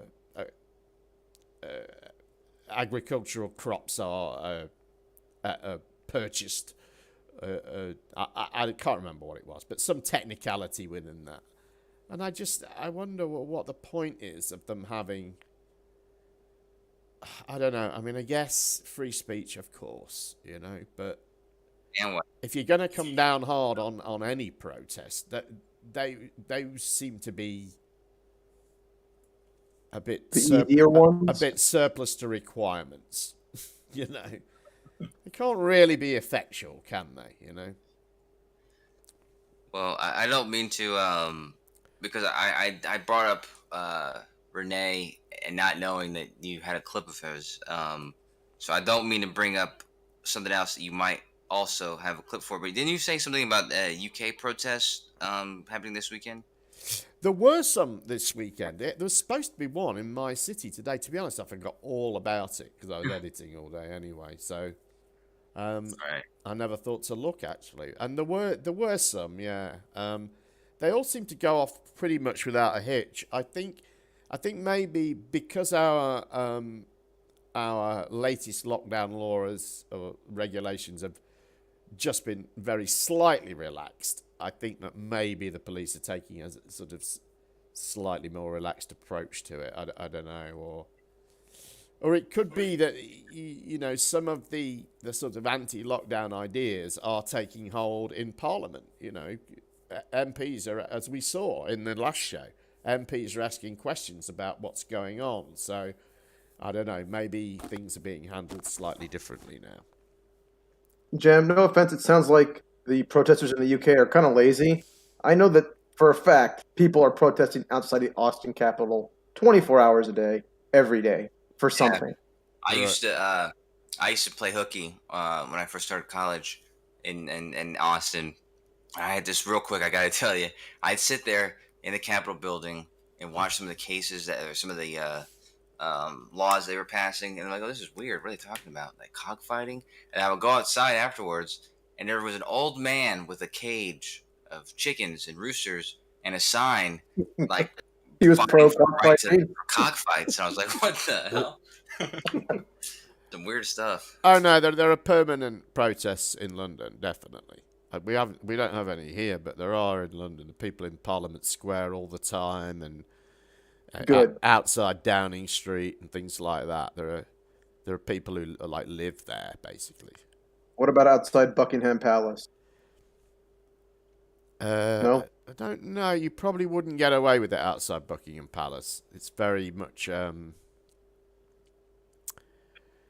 it's very limited what you can do there, I think.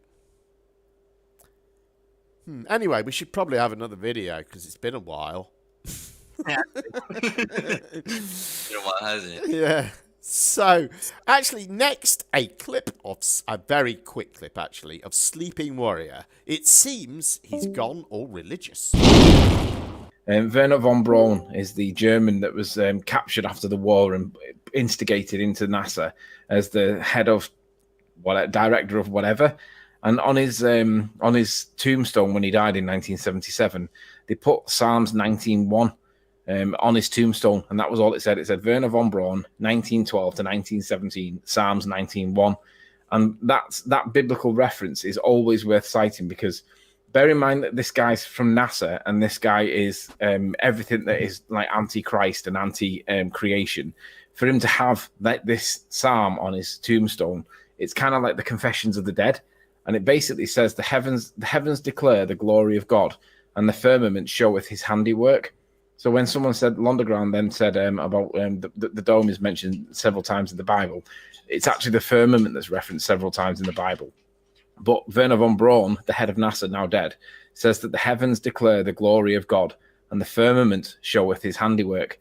So not only is he acknowledging that God exists and that there is a heaven, the firmament where the stars are placed in, that's proof. So, and I tend to agree with him. I don't know what the stars or the planets are. I know what they're not.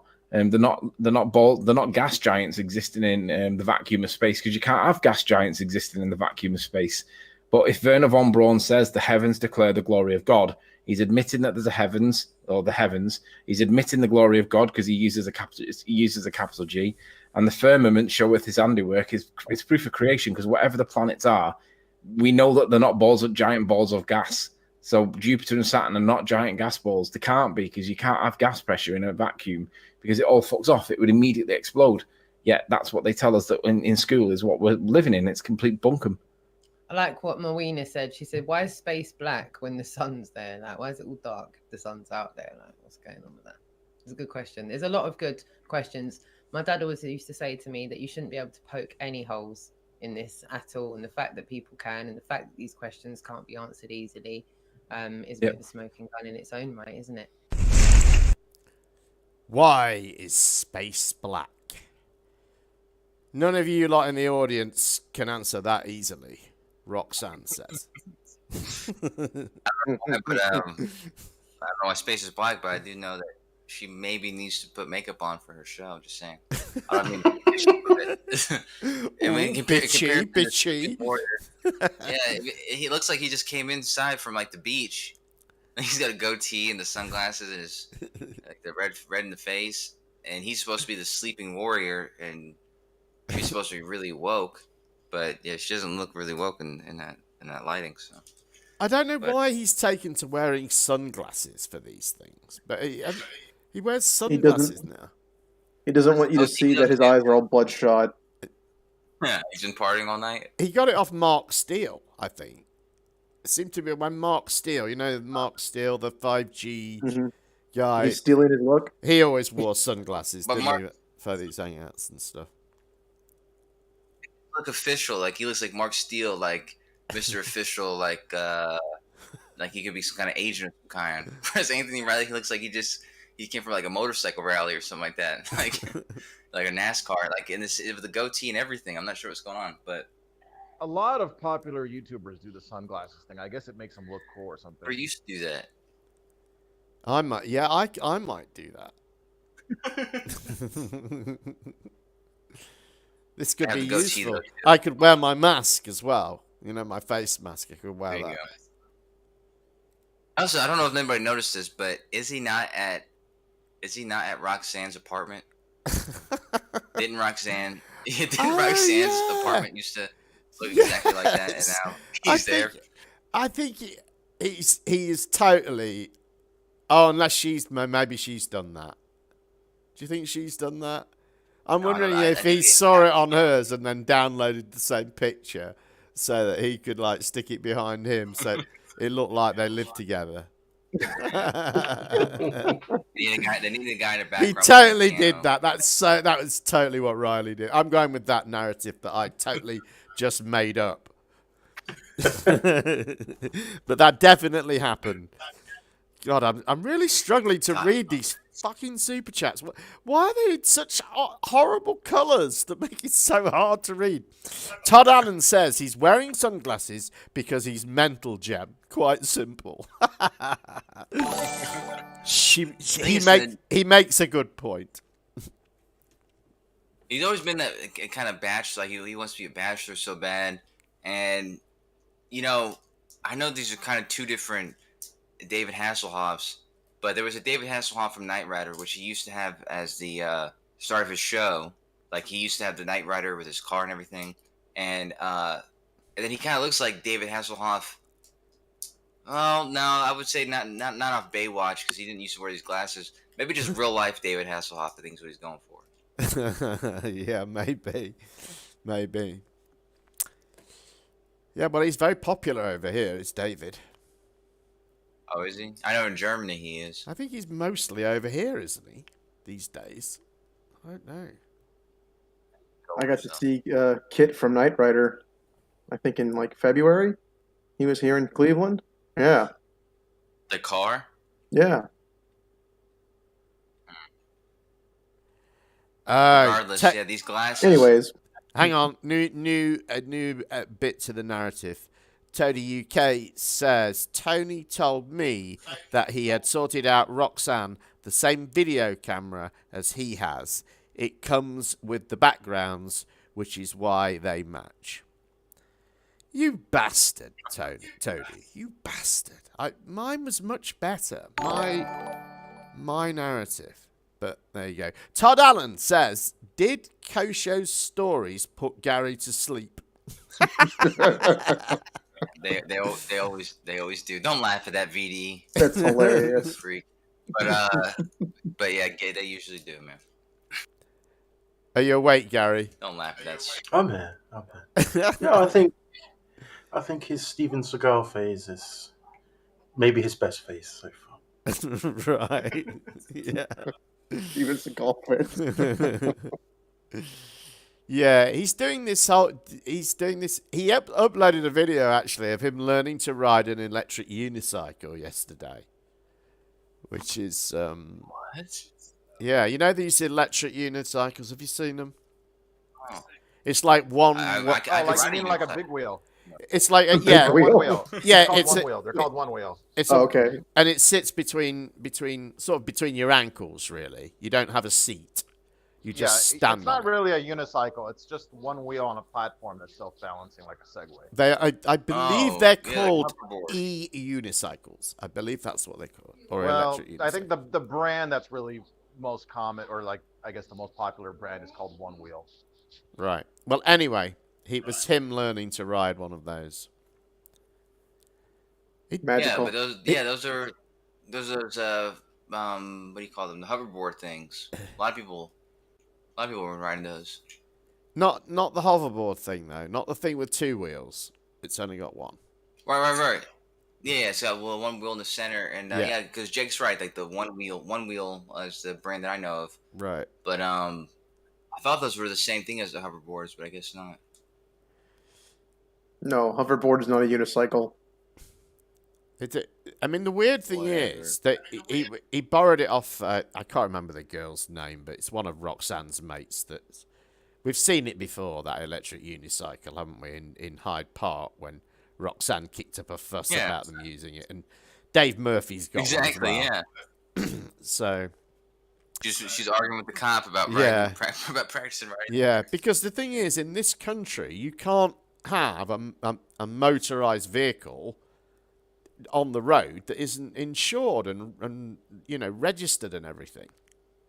And you can't have a motorized vehicle on the pavement, although electric wheelchairs and stuff you can. But the law, I mean, in my city, this law seems to have been entirely abandoned because the council has got this scheme now. I'm back to my city's traffic problems, but the council's got this scheme now where they've got these electric scooters everywhere that you can hire for 17 pence a mile. And so whenever you go out on the road in a car, there's like students flying at you down the centre of the road in the wrong direction on these electric scooters, sometimes with no lights on. They're riding them over pedestrian crossings. It's like there's no laws applying to these things whatsoever. And people just ditch them in the middle of a park on the sidewalk. Well, no, they just leave them on. They just leave them on the sidewalk. Yeah, somebody else comes along and gets it. Yeah, they introduced those things in Cleveland this year, and they're awful. They're just awful. It's been a big problem in a lot of cities, a big eyesore. It's been a safety risk too, because those things go like 15 miles an hour. And right. So they've hit other people. They've fallen off. People aren't wearing helmets when they're using them. Right. They're just, like I say, there just doesn't seem to be any laws applying to them. But I don't like the fact that people, they just drop them in the middle of the sidewalk wherever they're done with them, and it's just pollution. You know what I mean? It's just littering the streets with them, which is what makes them so annoying. Is that they're just littered everywhere. Right, and here they're bright yellow, and they're not sort of they're bulky as well. They're sort of the tubing on them is thick tubing. Anyway, sorry, audience. I do apologise. It is a bit of a thing, though, that just sort of suddenly cropped up. Suddenly, there's yellow scooters everywhere. And I'm like, where's all this stuff coming from? But, walking is going out of style, Jem. Well, no one wants to walk anymore. That's a big deal. Like these, the kind of Uber scooters or whatever, where, they're just everywhere, and you can rent them if you have the app, and they seem useful. Right. It's all part of what they call it, the big wheel, our city's long-term transport policy. which I would remember when I worked in nightclubs, we did the sort of opening event for this long-term transport policy, and that was, well, when I worked in nightclubs, which was before 2001. So it really is a long-term transport policy. Anyway, enough of that bollocks. More from Roxanne's show now. Her special guest this week was none other than Flat Earth Supremo Mark Sargent, who has plenty to say about the plandemic. Let's take a look.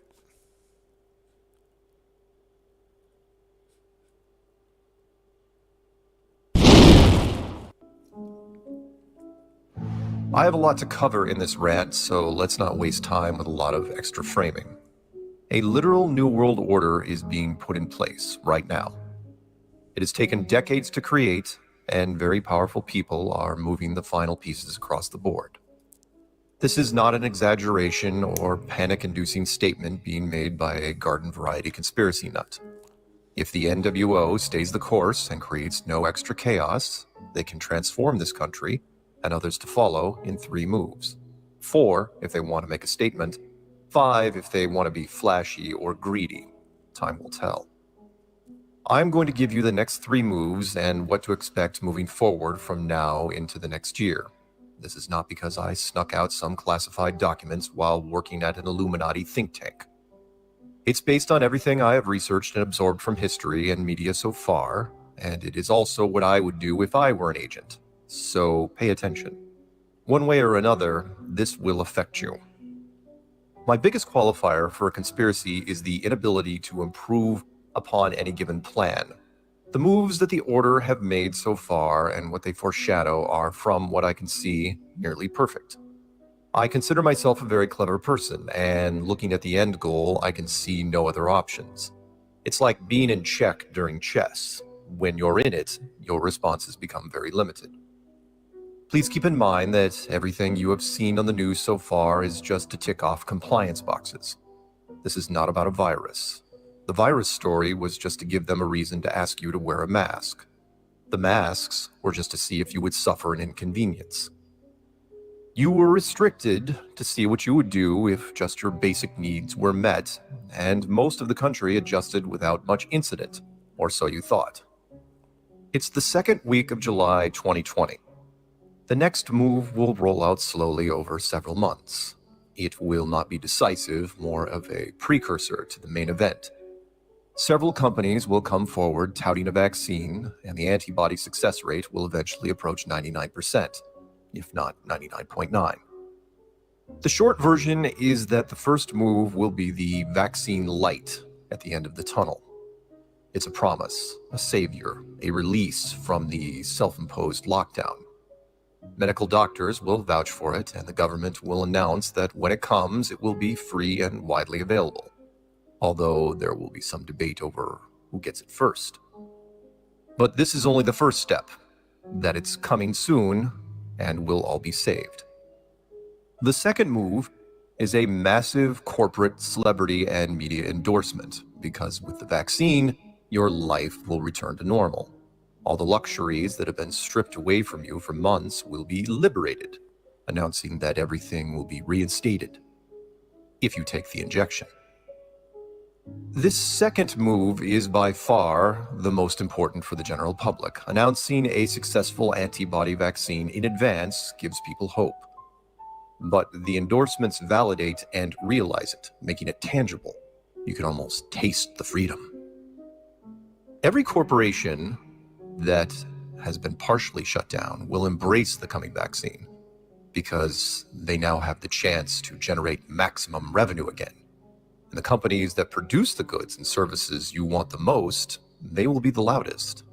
This will include the NFL, NBA, baseball, movie theaters, concerts, museums, conventions, conferences, casinos, etc.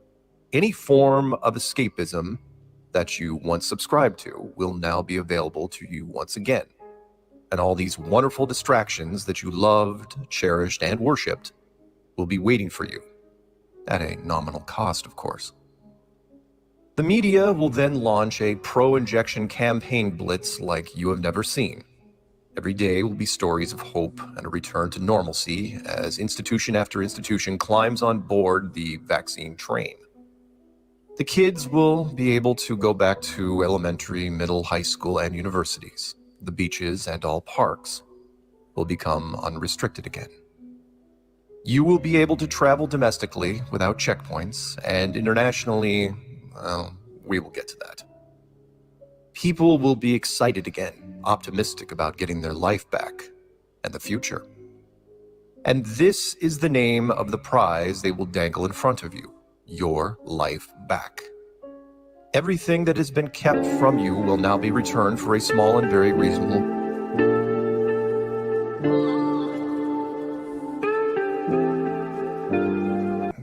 My name is Mark Sargent, and I am currently the freshman recruiter for the Flat Earth community. I've been doing this since 2015. I first looked into Flat Earth in 2014, the summer, thought it was the stupidest thing ever, ridiculous, silly, insane, and thought I would disprove it. I thought I would prove the globe in a court of law. And 9 months later, I was banging my head on the keyboard, thinking, what have I done? I've screwed myself up forever. So I made a series of videos called Flat Earth Clues, and it just started blossoming into a whole bunch of other avenues, to where by the time 2016 rolled around, we started getting a whole bunch of mainstream coverage. And I can't stress this enough. It was never about the masks, and it wasn't even about the vaccine. No, it's about what's something that's brand new, which is an authentication system tied to the vaccine. And I have been saying this for months and months and months. Was like, look, this vaccine is absolutely worthless without an authentication system. And that has never been done before, which is you have to have, it's not enough that you get the vaccine, you have to have proof that you got the vaccine. And once they can standardize that, and over here, they're already doing local databases, which is tied to a CDC national database, which you know full well is going to be tied to an international WHO database. And once that's in place, you can use that for everything. And our guy over here, we are not shy about it. The hospital has already said, you're not going to be able to get into a hospital without this, without the pass. We'll just call it the pass. I don't care what name it goes by. ID 2020, is this what it is? Yeah, you're not going to be able to get into any sporting events, the opera, any arena of any kind. You're not going to be able to do. Schools, your kids aren't going to be able to go. And international travel, no. And then after that, you've got they will roll out fairly quickly. The rest will fall like dominoes. It'll be retail, grocery, and there was one other I had in my rant. Doesn't really matter, but that was basically it. And at that point, you can't control the population. So good to the truth community that you guys are on board. Anyone outside the truth community right now, you're screwed. I was brought up as a Christian. My mum and dad were both like Church of England. So I'm aware of the tribulation and the prophecies that are in Book of Revelation. Yeah. Is it being perceived by the Christian faith as the mark of the beast? That is an excellent question. As a matter of fact, my rant, I call it the put up, shut up moment of 2021.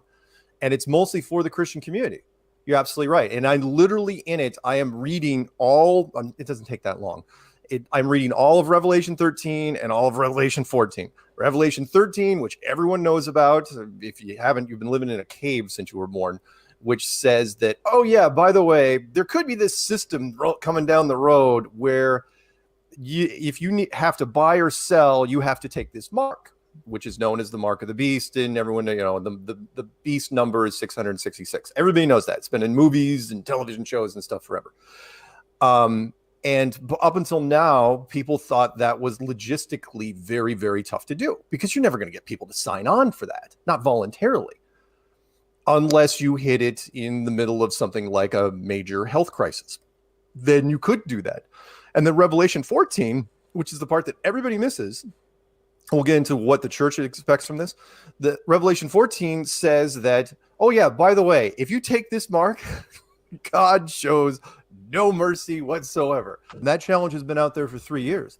I said, find me any spacesuit, just loan it to me, any spacesuit from 1969 until now, especially the moon ones, because they all worked flawlessly. Nobody ever had a spacesuit problem. And then put me in a vacuum chamber and freaking pull the switch and tell me what happens. Tell me what magical property in that spacesuit stops the vacuum of space, stops a vacuum. It's impossible. I don't care about heating or cooling or oxygen or nitrogen or anything like that. Tell me what what does that? Oh, we Nothing. can't put you in. We'd have to put in someone like M. Scott Veach, because M. Scott Veach's dad was No. an astronaut. I would absolutely do. Well, no, I mean, I put myself out there just to see if I was kind of like bait, like a fishing line type thing. But no university would call me. No one, do you want to shut me up? Put me in a freaking vacuum chamber. Now, I did say that somebody should go in there with me, some scientist with another suit. But again, it defies the law, as you know, Anthony, the law of thermodynamics, which says that pressure can't exist next to non-pressure without a barrier. But in this case, any soft barrier would absolutely go rigid.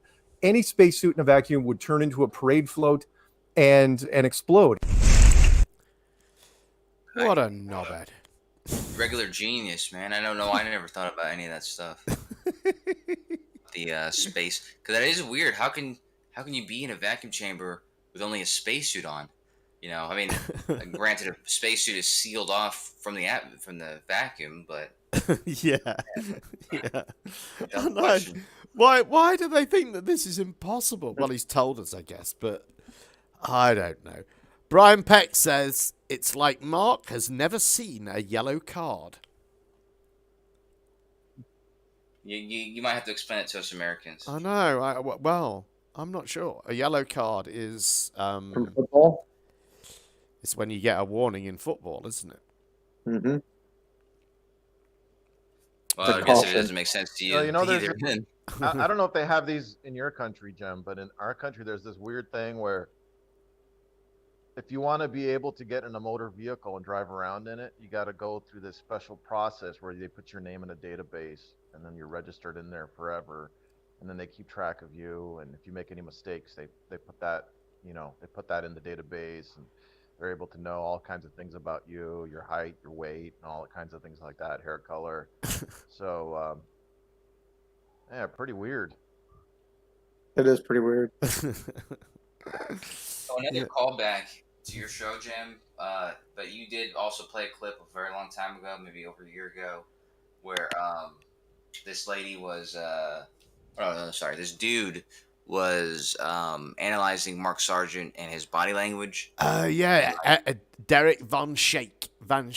Oh, you remember his strange name? Yeah, I would never remembered that. But yeah, I'd seen that video outside of your show as well, and I remember thinking that he was on point because I'd read a body language thing, and his clues were spot on, like the identifiers for somebody who's lying. And something that Mark Sargent always does is he always refers to the flat Earth community as you guys and they. Yeah. And he very much unconsciously does that, and that does seem bizarre to me because he was just referring to them just now. He's like, yeah, in the what everybody said, the truth community, yeah, the truthers. He's like, you guys are like this and that, and it's almost like it's another group of people. It's not the group he's a part of, right? So it's like, I don't know if that's telling or not, but he seems like that one of those guys, like what Matt Powerland didn't want to be anywhere near him because both of them are probably pretenders, Right. My opinion. And he was always, he says himself that he was originally into prepping. He was one of these prepper people, and he sold some prepper stuff, I think, like a guide, a prepper's guide. He sold. So, he was already into the idea of sort of making money off these sort of fringe, the end is nigh ideas, Right.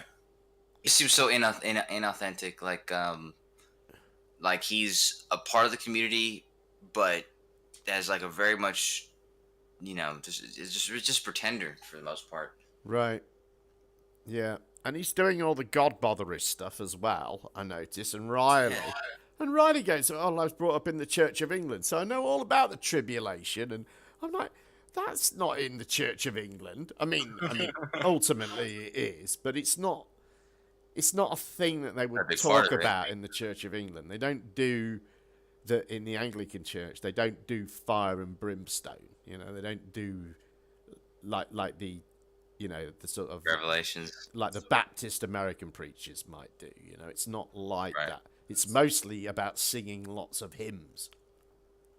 And who the fuck was he talking to? Because he was like, he was talking to somebody off camera for a bit when he wasn't wearing his glasses. The next shot, he's wearing his glasses. So I don't know. Just asked somebody to get glasses for him. Yeah. Yeah, I don't know who that was. Well, what I was kind of getting at is this whole claim about, they're going to use this immunization passport thing as a way of starting a database to keep track of people, Right. which will be the mark of the beast, which is like all the government does all day. Well, I don't know about in other countries. In the U.S., all the government does all day and other companies is keep track of you. I mean, we are in the data age, right? So you've got, your social security number is tied to your 3 credit reports. All the credit bureaus are just keeping track of every major purchase you ever make in your life. And anytime you miss any payments, there's an entire insurance database that's tied to your name and social that keeps track of any major insurance claims you have for your car or your house, which is how they rate your policy. And then you have all the big companies like Amazon and Google and stuff that are building entire consumer profiles on you, that all they do is keep track of what you buy, what you're into, what your interests are, and all the things so they can advertise to you. Yeah, and on top of that, you've got the count. You've got the local DMV that keeps track of your driver's license and all that stuff. That's what that. So it's all there is databases all day long of you, that all of which could be used for an immunization passport. So it's like they don't need to build anything else. There's already tons of it, various different. I think it's. You forgot about birth certificates. I think the claim is different than that, though, because you're right. There's a huge databases, there's the IDs, there's this and that, but it's the precedent of using something like this as a, whether you can get in a like, concert or not, for instance. Yeah, right. Yeah, as like you have to cross this line in order to do this. You have to have check this box in order to get on the plane. Unvaccinated people have to be in the upper decks. Yeah, kind of like a no-fly list, right? Like a no-fly list, right, Kosho? Yeah, basically, yeah. And so I think there might be something to that, in all honesty, but I think that's kind of obvious. It's not really a truther thing. I think that is kind of a fearful aspect of all this. Yeah, well, first of all, this hasn't manifested, right? Like, we don't know for sure if there's going to be a thing where you can't go to a concert or a movie without this thing. I don't think it's likely. I think at the most, certain employers might require proof of vaccination, especially if you work with a lot of people. Like if you're a doctor or a teacher or something, you'll probably have to show proof of immunization. But I don't see this thing being like, oh, you can't come into this movie theater or this concert unless you show proof of vaccination. I don't just see that, because the bottom line is, if there's enough people compliant, then the virus on itself will kind of go away. So they already have international restriction. You can't go some places without certain vaccinations. Actually, those countries won't allow you in unless you can show them you've been vaccinated. Yeah. I mean, for them to complain about that's already a thing. I know when I was a child and when we emigrated to New Zealand, I had to have a ton of vaccinations for all sorts of things. Yeah, right. They don't want your dirty English diseases, Jim. Well, I mean, like public school, right? Like you can't enroll your kid without going to the doctor and showing the proof of vaccination, and they produce you can get an exemption. Well, I think the problem was when we emigrated to New Zealand, it was in 1972, and there were no 747s then. So you had to stop at a lot of places along the way, including India and Hong Kong. So I think that was why you had to have these vaccinations, because you would be susceptible to everything along the way. And New Zealand didn't want you arriving there with, anything anything that you could have picked up from all these other countries, I think, perhaps more than the UK. They got every disease in the UK. Well, yeah, I guess we have now. I don't know whether that would have been the case so much in the 1970s, though. So what do you reckon, Verbal, to the vaccine is going to change your DNA? Have you heard that one? Yes. Actually, I work with people, and some people, like at my hospitals, they think that, it's going to change your DNA, and it's not really possible for it to change your DNA the way that they're claiming, or it's going to come in and, I don't know, mutate your cells and cause you to, I don't know, have superpowers. Yeah, I don't know. Are you talking about medical? Are you talking about other medical experts, VD? Not experts, just people who work in the hospital. Like, Like The guy who cleans doctors? the trash can. The Oh, guy who cleans like the trash order, can. like orderlies and Yeah, nurses. other people who aren't like experts. And our hospital, I think most of the hospital systems have made announcements that these vaccines aren't going to be mandatory for employees. But if you don't get vaccinated and you happen to get the disease, that's up to you. If you get COVID. And actually, I think we're in the middle of a huge wave. I want to say Cleveland Clinic has, I think, 400 to 500 people out because of coronavirus right now. Everyone is ridiculously short-staffed everywhere in this city because of the virus. Wow. And if you want, the paper from Pfizer was posted in the New England Journal of Medicine on Friday. It's free. It's available online. You can look at it. You can see all the statistics about the people who are in the trial, how they designed the trial. You can get most of your questions answered by looking at that free paper about the vaccine. And it looks like it's pretty safe overall. There were 2 people who died in the 18,000 who got the vaccine, but I mean, they weren't nothing that seemed to be related to actually getting the vaccine. And I think 4 people in the placebo group died also. Right. But you have a huge difference in the number of people who got coronavirus after getting both vaccines. And that's where the benefit is.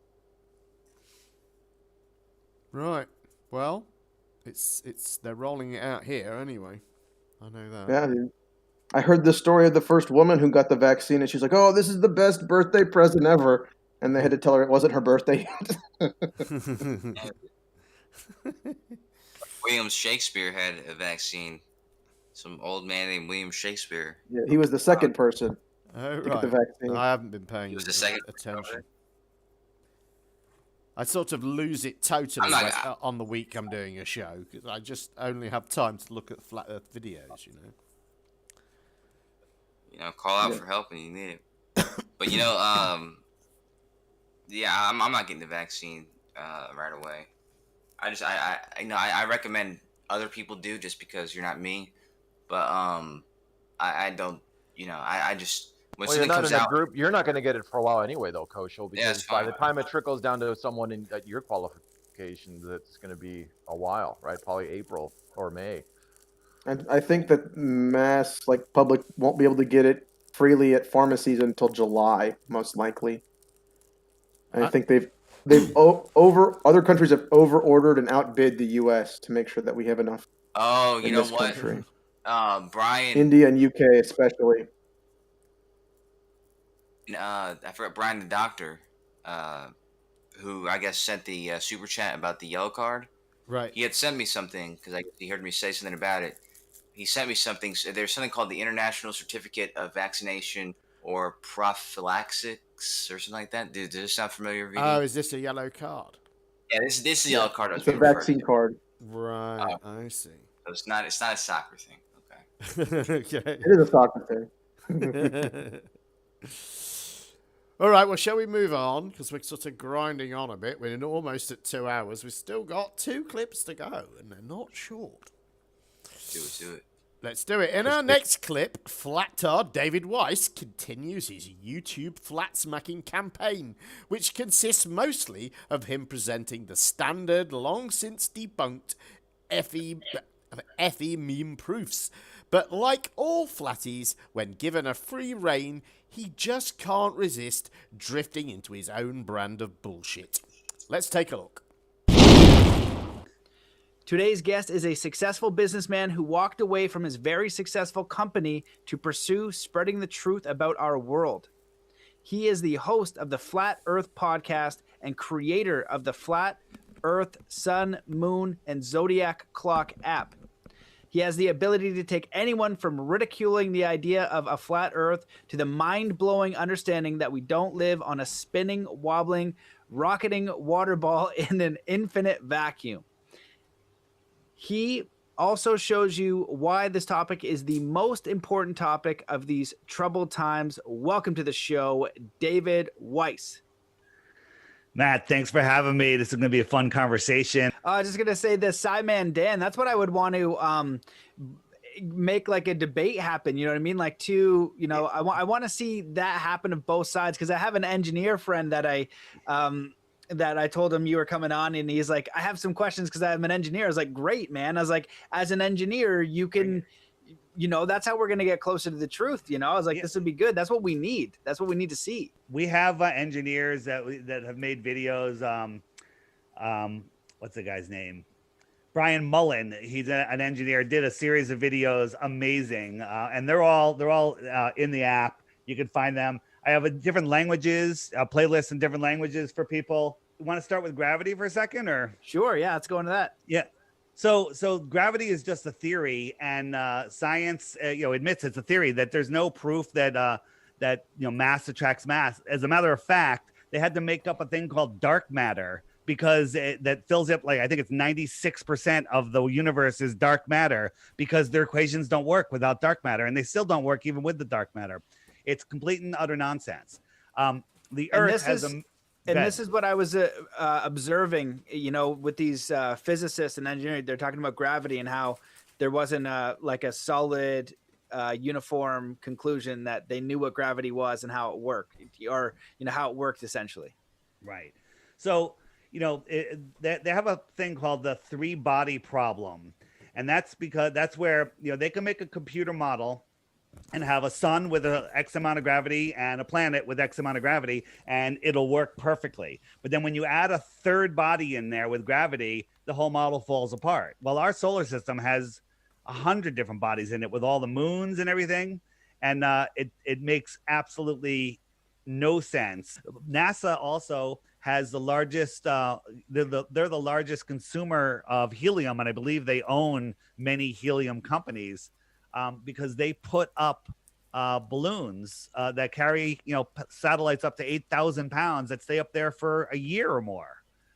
And why don't we hear about this? That all international flights, and maybe even all flights, are controlled by NASA. NASA is responsible for all of the flight plans. Well, first, their logo is a snake tongue, so that's got to tell you something. That doesn't just happen by accident. Do you remember when last year they had a hole in the space shuttle, or maybe a year or two ago? A micrometeorite made a hole, and they fixed it with gum and duct tape, I think. Okay. That's crazy. And Chris Hatfield tweeted, "Here's the hole." Okay. I mean, I can't see which one's which, but basically that's the hole that Chris Hatfield tweeted that they fix. And this is one of them is an album cover from a band from years before. It's the same picture. Okay. That should be enough to tell you NASA's full of crap. NASA does all of their training in a pool, which makes no sense, because in a pool, everything's trying to get in, and in space, everything's trying to get out of your suit. So here they are in a pool. The pool has green screens for some reason, and it kind of looks like space. We catch them with bubbles in space all the time. Here's the problem with accepting flat Earth. You have to give up Star Wars, Star Trek, all of the space movies. You have to let them all go, right? Get off my show right now. I won't. Yeah. I won't do it. I know. I love them. I love them. But here's the thing. I believe that extraterrestrials are amongst us, that maybe the elite have the ability to go. Now, extraterrestrials are on the lands beyond Antarctica, but on the King James Bible, 1 Chronicles 16:30, the world also shall be stable, that it be not moved. That's pretty interesting. On a spinning, wobbling ball in a Helios nonsensical system, that wouldn't make any sense. Palm 93.1, the world also is stabilized, that it cannot be moved. Palm 96.10, the world also shall be established, that it shall not be moved. Palms 10.104.5, who laid the foundations of the earth, that it shall not be removed forever. So if you look at every civilization going back there, as far as we can see, they all had flat Earth cosmology. Only NASA brought in the ball. I think that everything in the lights, all the lights that we see in the sky above, are within the Earth system, and they may be projected, for lack of a better word. Like here is a star. When we zoom in on it, this is the star Sirius, right? And here is Capella. Is this Capella? I think. Yeah, that's the star Capella. That doesn't look like what NASA shows us. Okay, I filmed that. What is that? That is the star Capella. When you zoom in on it, right? And this is the star. This one is I forget which one this is Arcturus. Look at that thing. What did you film it with? A P900 super zoom camera, right? Now the P900 is only 83 times zoom. The P1000 is 125 zoom. Okay, you zoom in on these things, and this is what we're seeing. Okay, these are, in my opinion, sentient in nature. Okay, I can show you experiment after experiment, observation after observation that show that the Earth is flat and stationary. Every single scientific experiment that's done through history to prove that the Earth is spinning or curved has failed, and it didn't show any curvature, and it showed zero motion. It showed the opposite of what they were trying to prove. So they went in biased to prove it was spinning and came out flat. And that's when they stuck Einstein in to bring in the stupid relativity nonsense and get rid of the ether. And it's all about control that way. You know, when the moon goes to a new moon, which is no moon, right? When it's waning, and then there's no moon. There's no moon for over 40 hours. Nobody has been able to spot the moon after it goes noon, after it goes new for over 40 hours. Okay, for over 40 hours. That's almost 2 full days. No, they haven't been able to get it from the International Fake Station. They haven't been able to do it from a high-flying aircraft, from mountaintops, from wherever. No one's been able to see it. No matter what kind of camera, you can use infrared camera. No one's been able to see it. This vaccine is going to change your DNA. Okay? You are no longer God's perfect creation. Oh my God, what utter bollocks that man speaks. It's just... He's the worst, right? He is the worst, isn't he? What's he selling? His app? Yeah, his app. Yeah, that got a lot of mention. I mean, in that interview, the app did. I felt like I was at one of those pitches, where they promise you like a free weekend at a ski resort, but you just got to sit through this 1 hour meeting, and then you can do all the skiing you want for free. It's funny you should say that, because the business he gave up was solar panels, I think. So I guess he's been involved in some, pretty, hard sell type, retailing. So he gave up a successful business to preach the flat Earth? Apparently, yeah. He calls himself a professional flat earther. He has, but it would be a lot. He's on Truth Frequency Radio. He has a show on there. Yeah, I mean, it would make more sense to me that if you had a business that could provide the funding, you could really, if you have the money, you could really promote the hell out of the flat Earth, right? Right. So I don't know. Maybe it's only fairly recently I've heard him saying this. So, maybe he operated on the edge a bit with it, and maybe the virus put him out of business. Possibly, I don't know.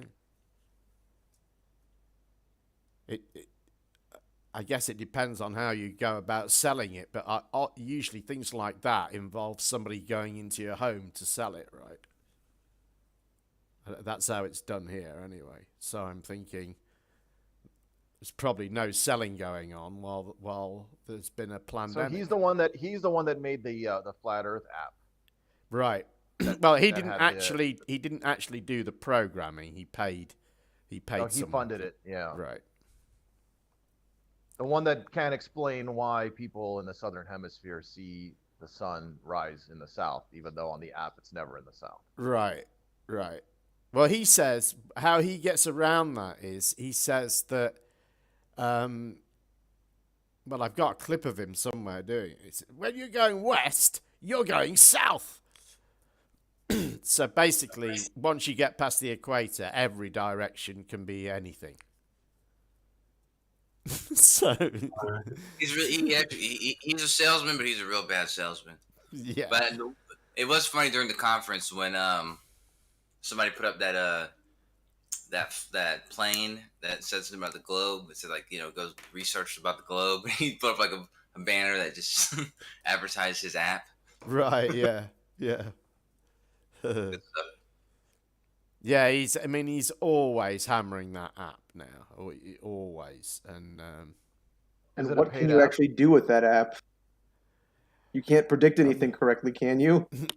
No, but he tells people it works perfectly. But the other thing that it does is it delivers a video, a new video every day, and that he seems, well, he claims he's he popular. mentioned Brian Mullen videos, right? I know. I mean, that's why I put that in there. I was amazed that he said that, A guy who took all his stuff down and abandoned Flat Earth, Yeah, that was like years ago. That was like the one Flat Earth engineer, and he disappeared years ago. Right.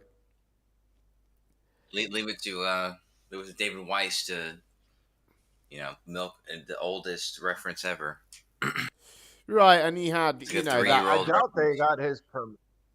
The hole in the ISS. Do you remember that when they did that? And Chris Hatfield posted that picture that was, he was just showing an example picture of a hole made from this, from a micrometeorite. He didn't say this is the hole, but of course the flatties got all over it, got the wrong end of the stick, and now it's all just part of the narrative, isn't it?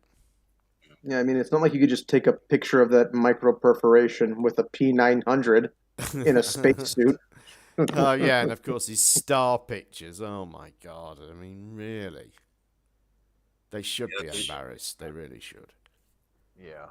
Welcome Scott to Beach- M. Scott Scott Beach Beach. showed up. Welcome to M. Scott Beach, who's joined us. Hi, Scott. Hello. How's it going?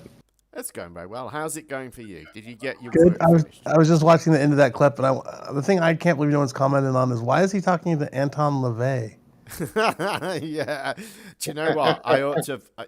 Did I make a note of that guy's channel? I meant to, and I don't know whether I did. Probably I should have done.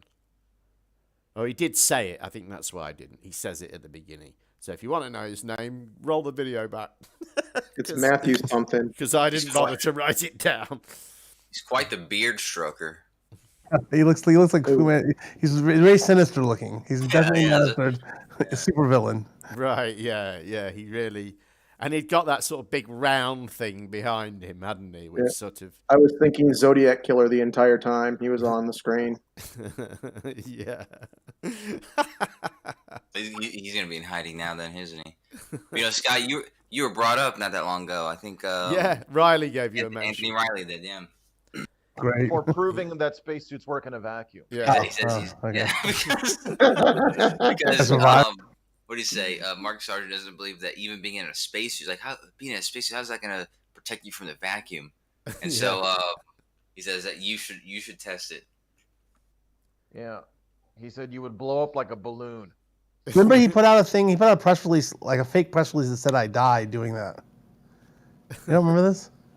No. It was literally a piece of news reporting that he wrote. That was like, Marshall Veach, aged whatever, blah blah blah, da da da.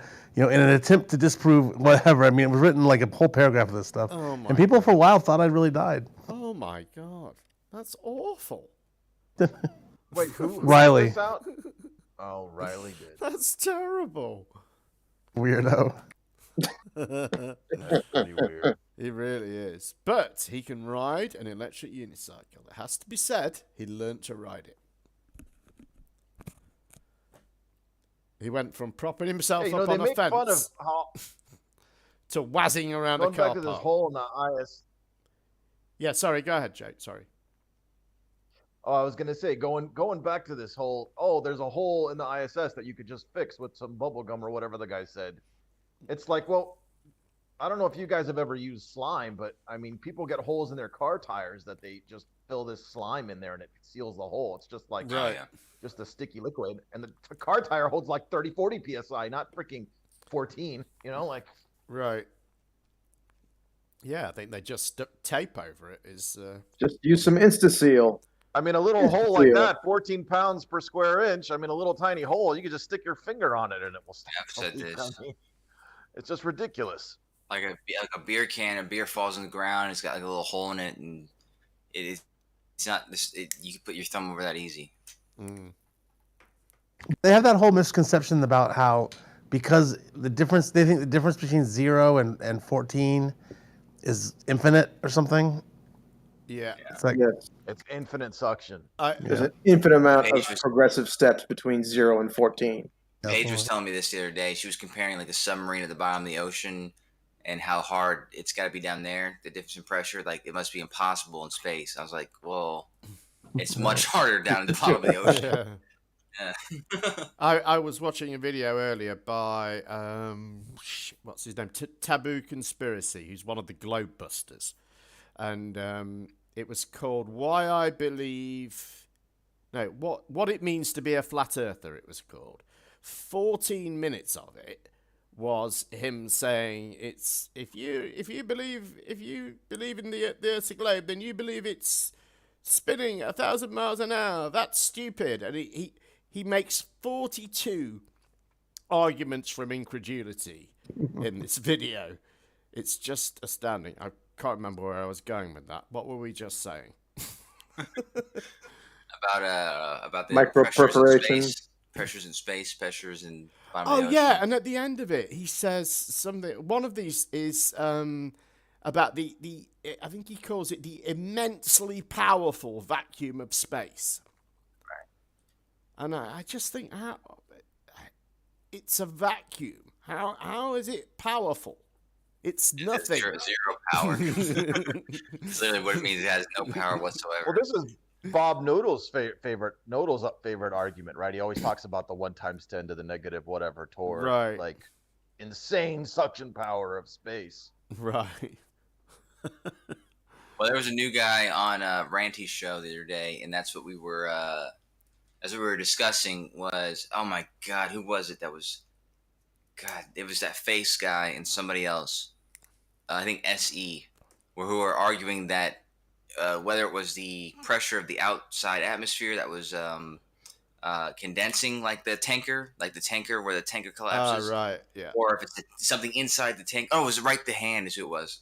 And whether it was something inside the tanker that was pulling it inward. Right. Like, dude, come on, dude. How obvious could it be that it's not something inside pulling it inward? It doesn't make any sense.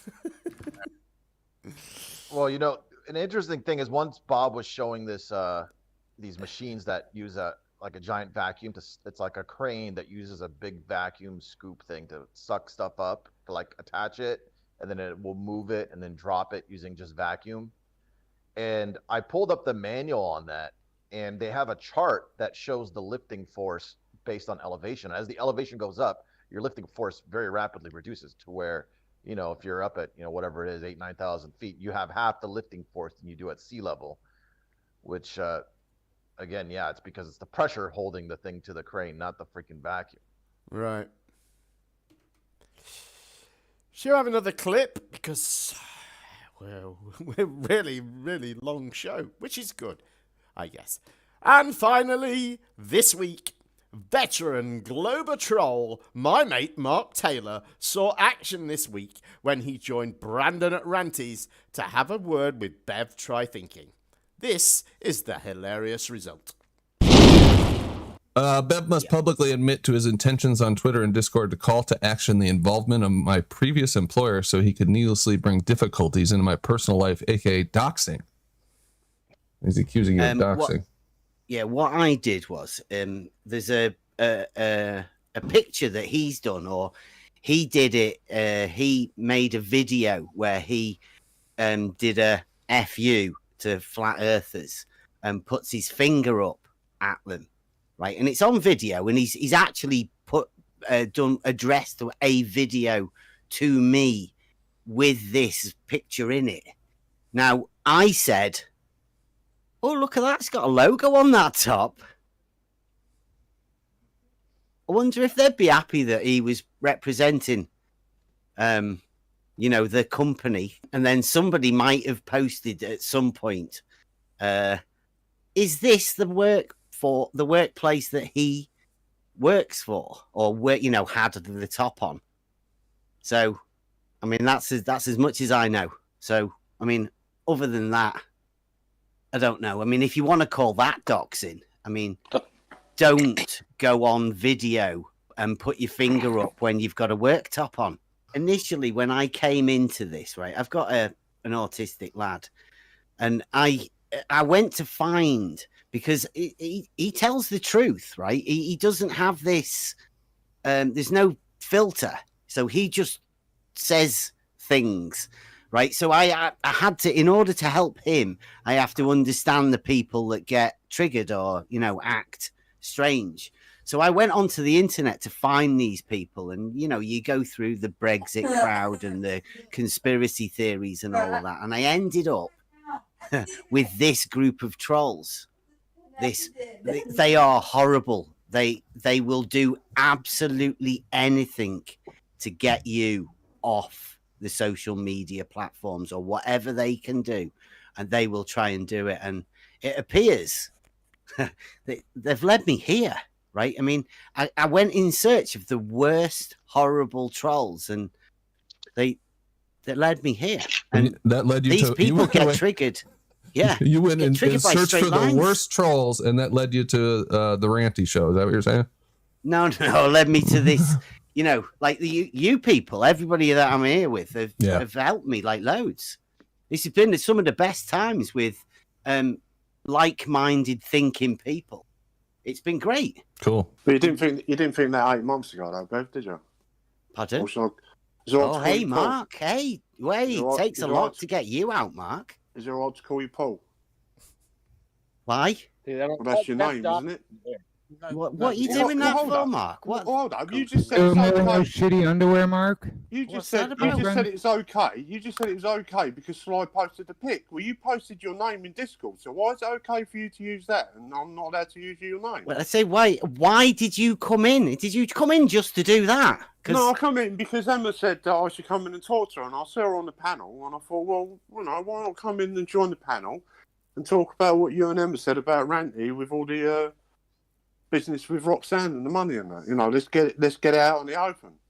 Let's clear the air, so to speak. I'm really not interested in bringing that back up again. We put that to bed like a month or so again. We're moving back beyond that. I didn't specifically come in to talk about, that, but I also come in to talk about, how come it's okay if Sly posted a picture for Bev to use that, but I can't use Bev's real name, which is Paul. Why can't I use his real name?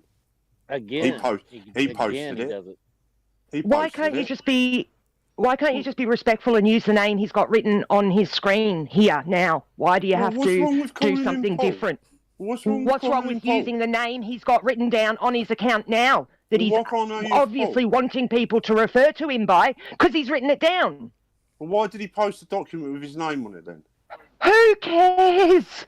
Well, I do, because I'm calling him Paul. Why is that important? Is your name Paul? This guy sounds like an asshole. No, my name's Paige. I would be okay if we just got rid of him. So Like, he's why not the fuck adding are you anything to talking the then? conversation. He's trying to dox things. Why are you talking? Yeah, hold on. Paige. So Mark, did you just come into docs, or so you're asking? How am I doxing, Brandon, when he posted it with his name on it? If you guys will just hold on, so I can ask Mark a question. Brandon, right? Can you explain to me how come it's okay for Bev to use the example? It's not doxing because Sly posted a picture, but when Bev doxes a piece of paper that's got his name on it, and I use that name, I'm the one that's doxing. Can you explain? Well, Bev can answer that question. You're asking it to Bev, correct? Well, yeah. Well, you were talking to me. Why are you asking me? Why is it okay, Paul? I'm not involved in either one of those. So why don't you ask Bev? All right, Paul. Why is it that I can't use your name? What's wrong with that? It's like nobody calls me that. Well, no Bev's my one calls you name, Paul. right? Everyone calls me Bev. So why Everyone. did you post a document with your name on it then if you didn't want people to know your name? Well, now everybody does know my name, right?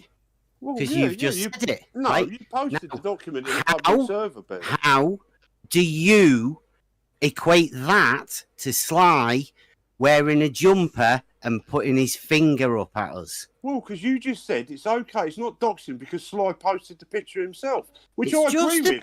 Which picture. I agree with. I agree with. If Sly's posted the picture, and Well, you're using why the is picture, Sly saying then it's doxing then? well, that's up to Sly, though, isn't it? But all I'm saying is you can't say that. It's okay. Sly And I'm publicly I'm calls not me a allowed to use your name. I'm not allowed to use your name on a document that you posted Why, yourself. That's why not did double you standards. come in to use my name, Mark? What was the point of that? He's being a dick. He's a dick. Clearly, the Well, only I'm a dick reason for using somebody someone's would name. Clearly. Same reason he uses his No, name when he knows just using someone's name when real identity out there. All right, Why Mark. would you? It's devolving, Trying to man. get his identity. Yeah. We got your Yeah, point. We got Brandon. any other point to make, Mark? Do you have any other point Can to you make, prove Mark? the globe? Can So you you're prove the saying I'm not globe to welcome us, then, or Brandon, no? We Right, heard that's your name, question. Brandon. Bev Bullshit is responded welcome to your here, Brandon. question. Do you have If the anything only else to thing you say? have to offer- If the only thing you have to offer is calling out Bev's real name and saying, "Well, why?" Then no, you're not. Take that shit and get the fuck out of here, and we'll talk over. Nobody wants to hear I that wasn't bullshit. talking to you, were Chris, ha- was we I? were having a I perfectly wasn't fine talking to you, conversation Chris, was until I? your drunk ass came in here and I started wa- babbling drunk? about your drunk bullshit, bro. You're No, I fucking don't- dumb. I'm You're not drunk. drunk, Get dude. out. Nobody here. I'm You're not not. drunk, You're dude. not giving intelligent conversation. It's I'm time not for you to drunk, go. dude. What, you You're, think well, that? you sound stupid, so you need to. If you're not So drunk, still Brandon, what so you have Brandon, off. it's your channel. If you say I'm not welcome, I'll leave. But like, you know, I Your didn't come in. conversation is I not didn't welcome. come in Nobody into- wants to hear Here, you add talk to the about Bev. topic, the Nobody wants to actual hear you talk about Bev. Okay, he made his point. The All right, only Mark, you thing you made your have to point. offer- You made your point, Mark. We're going to move on. Okay? maybe this All right, Mark carry clown on. knows what? No, maybe this Mark guy knows what Euclid said about the horizon. Can you tell us, Mark? Yeah, he said, ask Paul. Can you defend your globe in any way? Brandon, come No, on. he doesn't man. care either way. Bro, he's here. Come he's on, what, only here to Ricky? just be personal. Come on, with what? Bev. That's all he's doing. That's all he's doing. We're moving He's on. just Why are you guys still figuring talking out to why his him? real name. Don't talk All to right, him. so That's fucking talk to him. dick move. All right, then, Dave. So when Nathan Yeah. Oakley shouts your name out and he said it's Dave Racky at Gafford on his show. Now you're going. Cut him off. Bev is right when he says they're triggered by straight lines.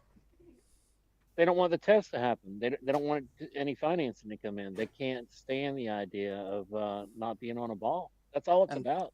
And can we talk about that Euclid Horizon now? When we get to it, yeah, we can, Rob.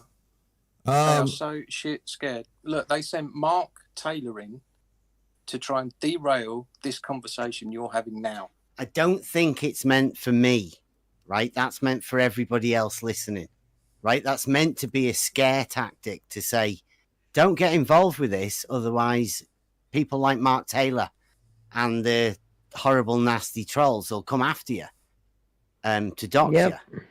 Right? So My name is Rob Keenan. I'm a flat earther. if you're going to come No, you're into not. You're on the this, level, Rob.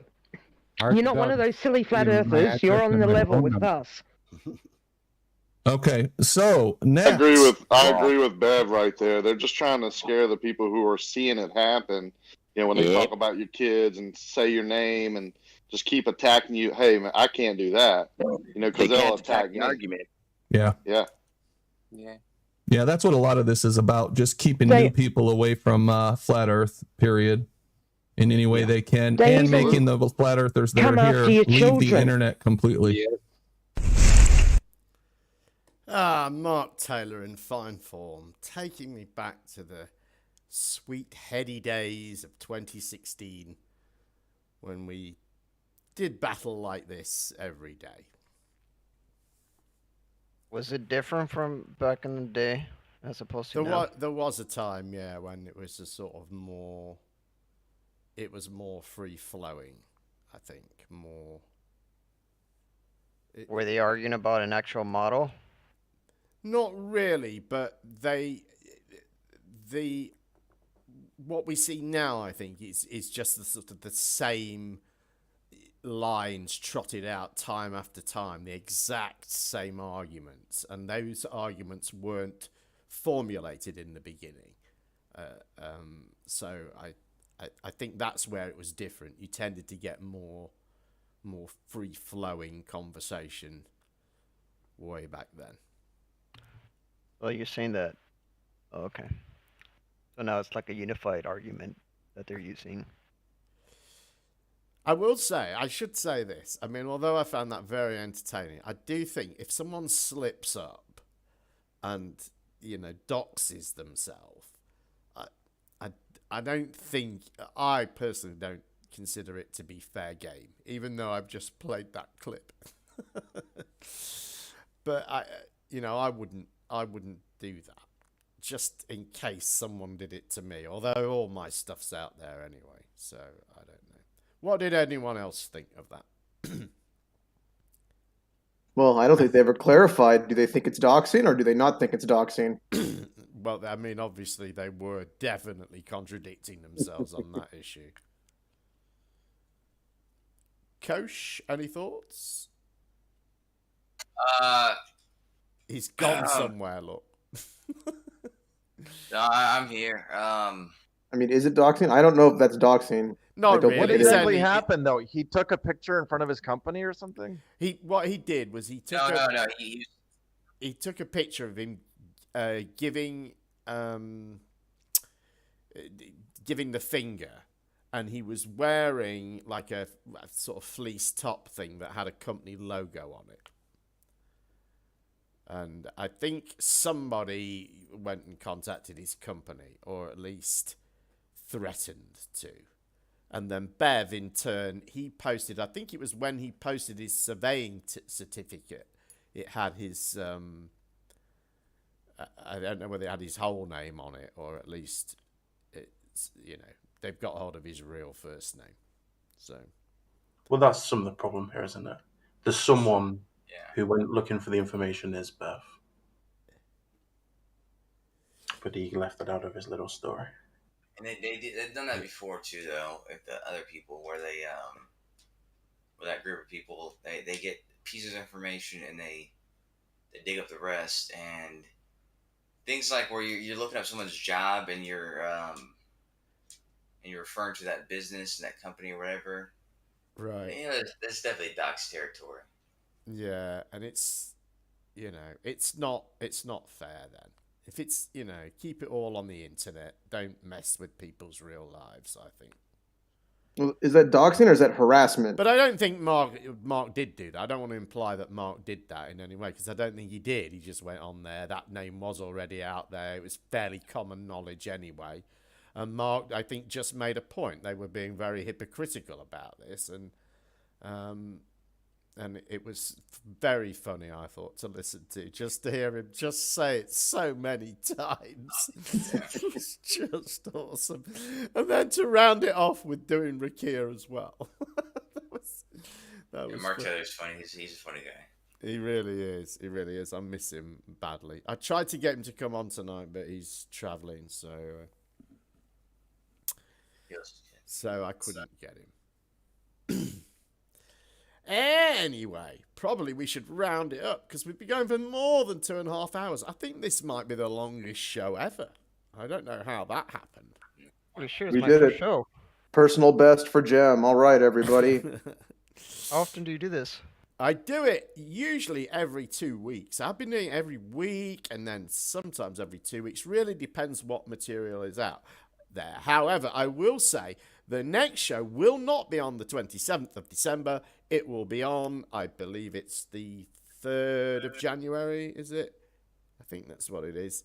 And that will be the big bumper look back at 2020, the Annus Horribilis edition. So it'll be a special show, probably do a big 1 hour thing first of clips from throughout the year, and then we'll save a few to chew over here in the show. And just let me check the date while I'm here. Probably actually say it correctly, shouldn't I? Gonna mark You could it probably myself. do 3 or 4 hours on that show, Gem. Just Yeah. clip.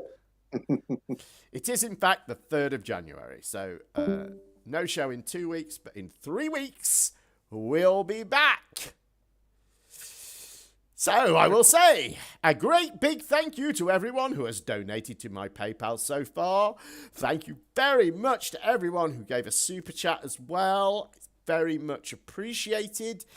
If you can support the show, please follow the links in the description. And please, please, please subscribe to the channel. Join us again next week for more fabulous flatness. No, not next week, on January the 3rd.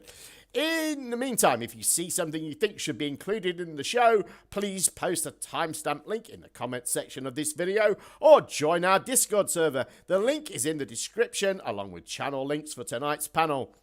Our Discord has over 2,000 members and we managed to keep a conversation going virtually 24/7. We welcome members with opposing views, so click the link and join us. Thanks again to tonight's fabulous panel and thanks to all of you for watching. We'll be back on January the 3rd, so until then, please rate, comment, subscribe and share this video. Have a great evening.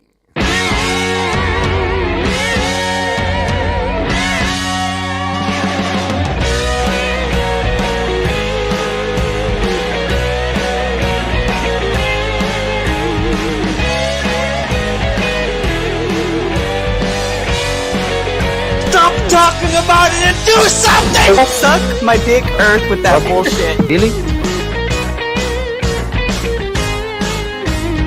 It's like a gentle hate. Do we have another benevolent star here? Good afternoon.